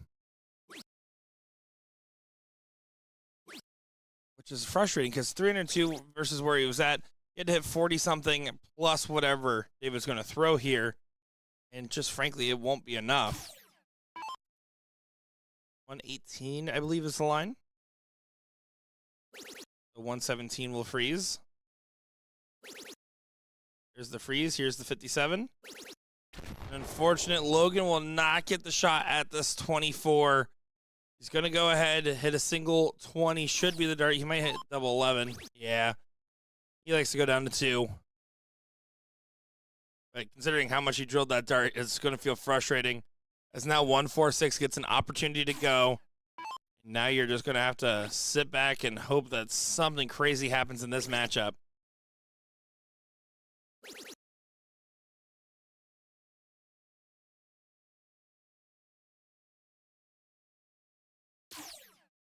Leave yourself a finish. Not a bad first. You can work off that dart and won't be able to be at a finish. It is all over for the average bros, but kudos to them. Having a good run overall. Getting some hardware. And getting some lessons for next go-around. Lessons is just work on the time and work on the pressure because the darts are there. You can see that's the shot done. And team Frickin' will be moving on to the finals here. Going up against Doug Bame and Mike Porterfield. Hashtag we bull out for our final match. Looking forward to seeing how that one will play out here in just a moment's time, folks. It is our final match of the stream coming up. We bull out versus Fricket. Real quick, let's give some updates around the room. We're right now in the... oh, look at that. Wait, did you guys pick up on what just happened? I don't think that the kid knew where they were at in the bracket. I think he was purposely not being told, and he just let him know that they made the finals. Wow, that's actually really cool if that's what that was. I'm pretty sure that's what that was. So, going on in level 2 right now, 1 Chad, 1 Dad taking on Thick Boys, and it's currently 1-0 in that third place match for 1 Chad, 1 Dad. Sitting in the seat position here is Team Scoots. Level 3 over here is going to be Meat and Bones versus Peer Pressure, and they are in the final leg, final set. And actually, here, hold on. Let's see if we can find that on the spy camera real quick. I don't know if we can quite get that in shot or not.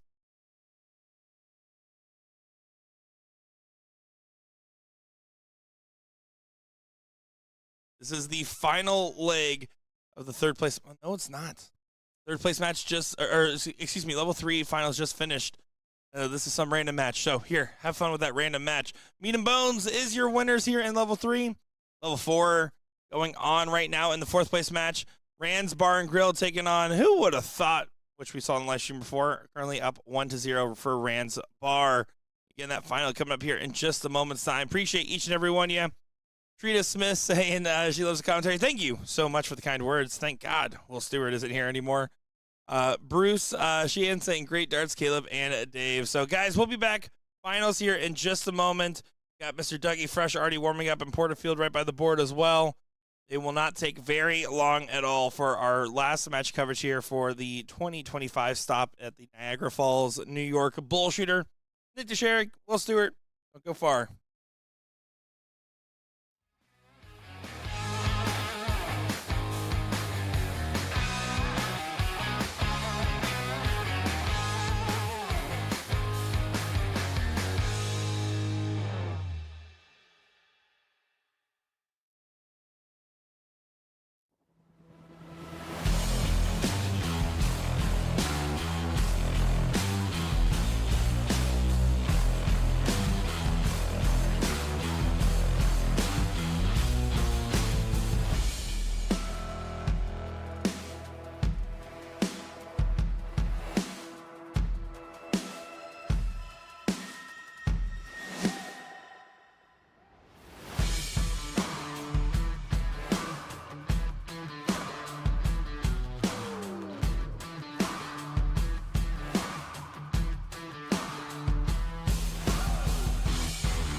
Well, here we are. It is one more match to crown the winner of our final event for our main coverage of the live stream here at Niagara Falls, New York for the New York Regional.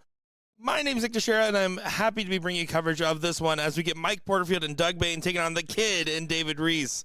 And what should be a good one here. Looking forward to it because there's going to be a lot on the line for these players. You got the two young guns trying to make a name for themselves here, and Caleb Wedge and David Reese going up against the two most decorated players on the men's side in the room here.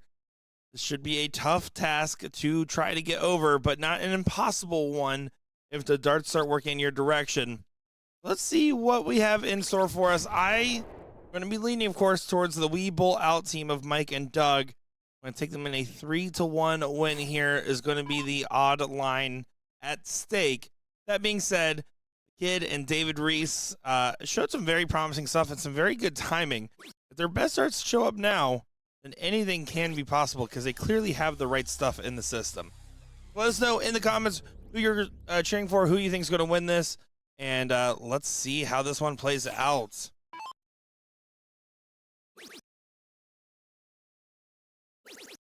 Been a great time out here at the Sheraton as Mike Porterfield does not get on his first 3 darts, but then hits a 1-5-2 on his next 3. So better late than never. That's exactly what you have to do in a scenario like that. Make it all or nothing affair. Because if you get nothing, you better find all right after. Yeah, Sheraton treating us quite well out here as always. I know the players that love this venue. We love this venue as well. Are you looking at expansions for next year of how we can make this larger, including essentially taking the commentary room and saying, let's just put 10 more boards in here, move the commentary even further away, and make a special finals area potentially. So see if that all pans out, because I'm looking forward to doing the grow and make these tournaments bigger and better, and I know our team is as well.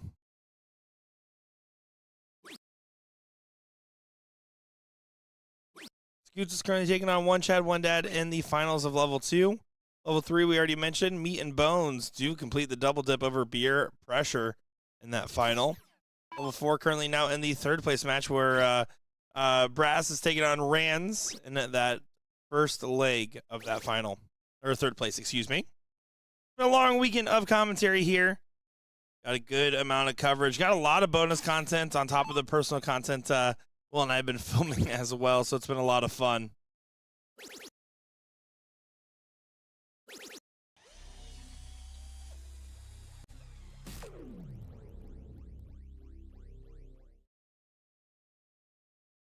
It's doing a good job of keeping up with Porterfield. Going to be the first one at a finish. How good of a finish will it be? It'll be pretty good. Smart board management to leave the 100 by going for the bull in the last. Get the double ball at 75. You're still at 1 trip for a double. Efficient board management expected of the savvy veteran.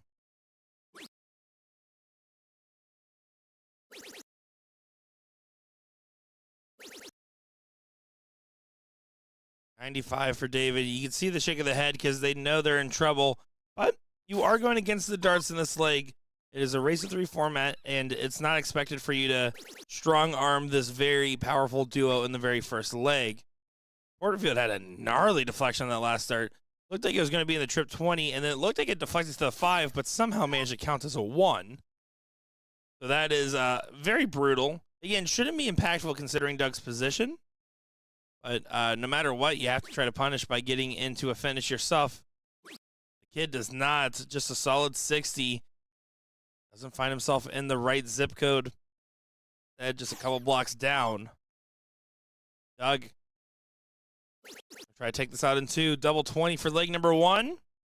And it goes into for a classy 11 dart leg there from Doug Bain. I will say, no player has ever popped me back better, in my opinion, probably than Doug Bain. Maybe my second time ever commentating or 3rd time ever commentating, like an in-person event. It wasn't just my first couple CSCs, which it was a different beast than when you're in your first in-person event. I said Doug Boheim, and Doug Bain just goes in the comment section, and he goes, well, the PDC got it right. And I was like, well, you know what? That's on me. Feel a little silly now, Doug. Name pronunciations do not get easier as the job goes on. I think it's harder because then you should know them and you're still forgetting them. I am at the point in my traveling career where there's players like that I saw last year that I hung out with for hours after, know them very well from those interactions. And then this year I'm like, oh, nice to meet you. The person I hung out with for like 8 hours last year in a single day. Whoopsie. But it's okay. It's really cool when you have so many memories made that sometimes you're having trouble keeping track of them. It's certainly a special feeling.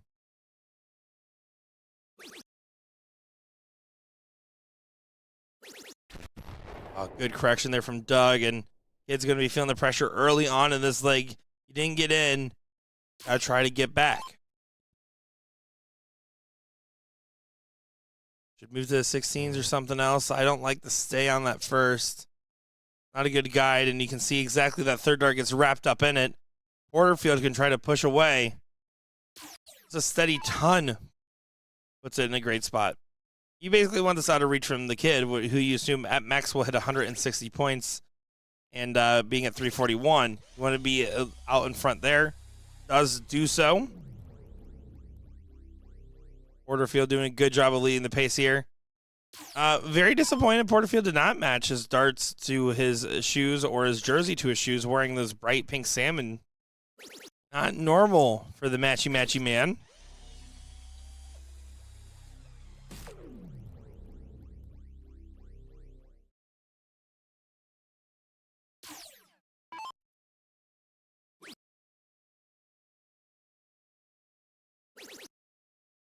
Doug's doing exactly what he needs to do in the supporting role, consistent scoring. You can see the head scratch there. He wanted a little bit more and thought there's going to be a little bit more on that dart. Just doesn't quite convert. 130 players in the mixed doubles combo. Love to see that over there as that's underway and rolling along.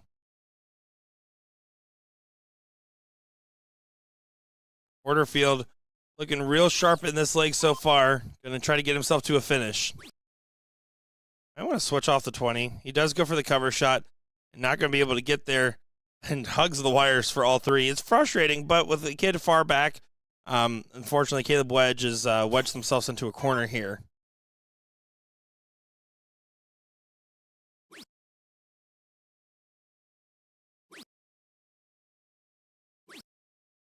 Not going to be ideal for Reese either. Going troubleless means that Doug can just continue to play steady darts. We need to find a ton plus to get to a finish. First dart helps. Second dart helps. Third dart does not, in fact, help, as he does fall into a 1. You can see the reaction there. But again, it's no immediate pressure. There's no threat from the team going first, as this is shaping up to be a 2-0 very quickly, and a nightmare scenario for the team that has fought with grit to get to this final. And again, I'm convinced, I'm going to ask him after, I'm convinced that David actually went up to Kid and said, hey, by the way, we made the finals, and I don't think Kid realized how deep they were on the loser side of the bracket there. I don't know if that is the case. I don't know if maybe that was the time to say it or not, as Kid has definitely slowed down. But, on the other hand, it's a good job, and kudos to him, as that's a perfect setup. 1-6-2 from Porterfield to leave 32 for a potential 13-dart leg.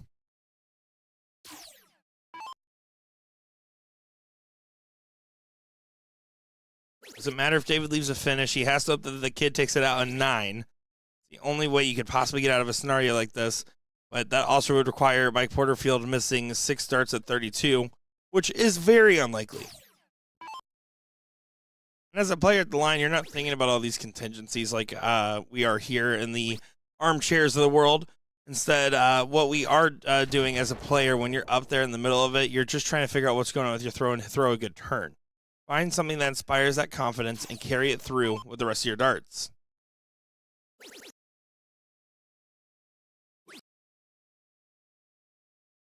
Let's stay. We know that Kid will be a hang and bang type of shot player. He does not move off that 20 unless there's something else he actually wants to aim at.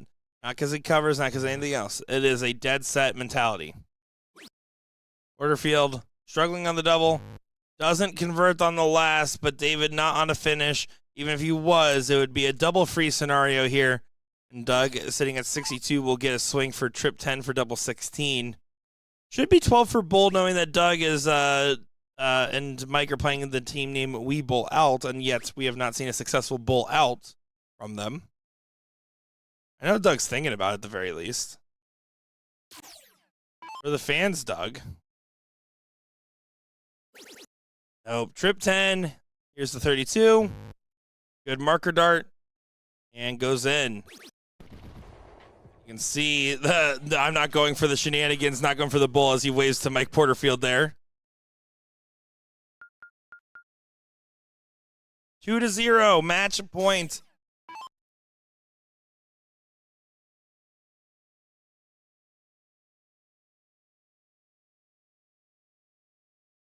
It's going to have to settle himself into place here. And there's a little bit of a smile on his face. I think you can do but laugh off the scenario at the beginning. Throw yourself down and throw some good darts. Doesn't get in on the first three, and this is all pressure showing its head.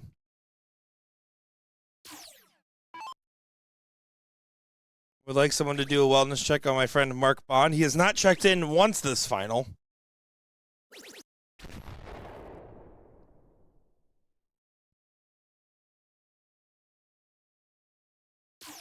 Good shot from Porterfield. On the open. Insult to injury.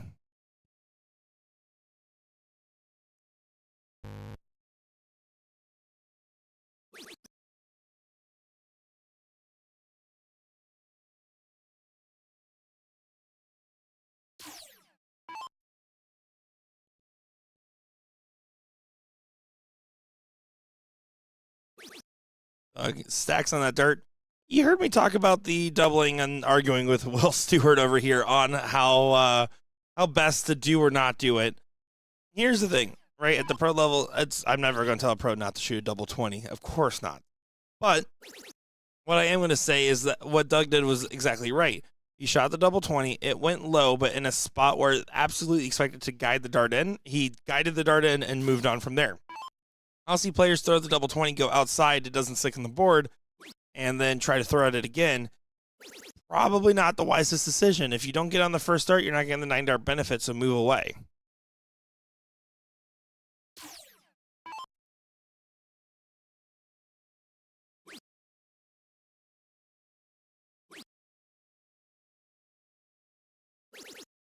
Good last start there. Dude, Reese continuing to push the envelope, staying in range with Mike Porterfield. But going behind him does not help that they have the going first advantage.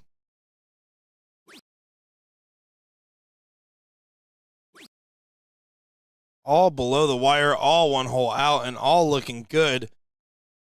Misses never feel pretty, but they certainly can look it.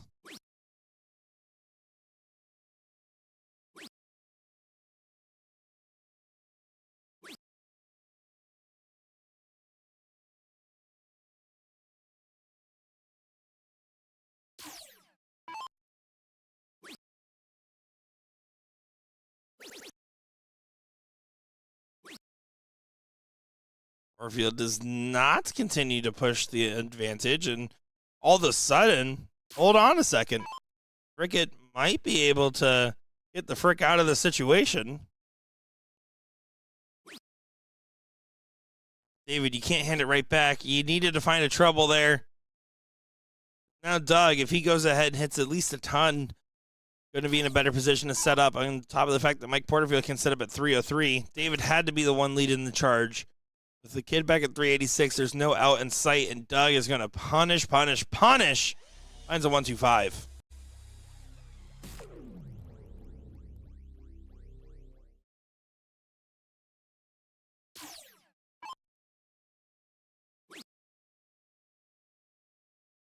The kid looking at his hand after the first start.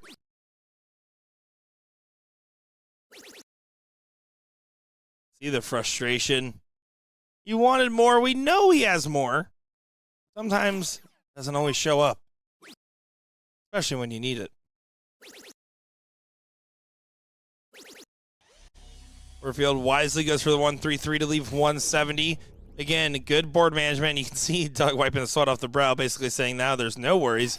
He did leave the first look. So now David has to leave a finish. Needs to find at least 147 points in this turn. Can't happen now. So now we bull out. We'll have at least 3 darts for the 170. Or, excuse me, at least 6 darts for the 170. At least 3 darts for whatever Doug sets up. Gonna have to switch. 57 leaves 160. It doesn't get there. So kudos to the team of Frigate. Caleb and David have been fighting real hard to get to this point, and good on them for doing the run that they're doing. To win 4 rounds in the loser's side of the, or excuse me, not even, I don't even think that's correct. Give me a second here, I'm still learning. Frigate won a last leg decider in the very first round, but then lost to this team in the second round 3-1 to fight back to this point. That was the route that they've used to get here. Double bull to leave 40. Should have been 40 to leave bull, as again, the team we bull out is just full of false advertisements.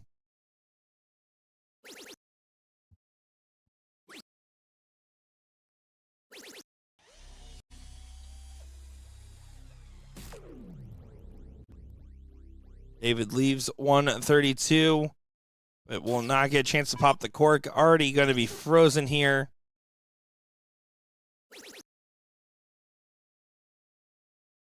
He wasn't before, he is now, and he points to Mike Porterfield and says, that's how you hit the double bull to set up. And Porterfield gives him a year number 1 back there, but an actual number 1. What a nice guy. He's going to have to leave himself a finish and hope that these outs don't get taken. Switch to 19s is actually an excellent dart. You have to fade the 65 and the 28, and Porterfield's looking to take this title right here, right now, to add another one to the trophy case for the Niagara Falls Regional. Missed match dart number 1. Finds it on number 2. Mike Porterfield and Doug Bain do get it done. Congratulations to that team right there, as Caleb and David do not get across that line, but you know what? The kids fought hard and played it great to get to this point. And here you go. Mike Porterfield, Doug Bain getting another title on our mainstream. And that will actually end our main coverage today here for the Niagara Falls BullShooter, as we have to get ready to get packed up, get back on the road, get ready for Thanksgiving. And I know mixed doubles is already underway. So we're going to waste no time. If you guys want to find out more information, www.bullshooter.com. We'll go ahead and link that in the chat for you guys to be able to follow along with the rest of the tour. We already know our next stop will be in Phoenix, Arizona here in just 2 weeks. Then we'll be back at Houston, Texas. Appreciate each and every one of you for all your love and support. Don't go far, folks. We'll be back on the airwaves soon enough. Thank you all once again for the love and support. Reminder, I'm still not retiring. Reminder number 2, Will Stewart sucks. Thank you all for tuning in, and we'll be seeing you on the next one. Thank you, everybody.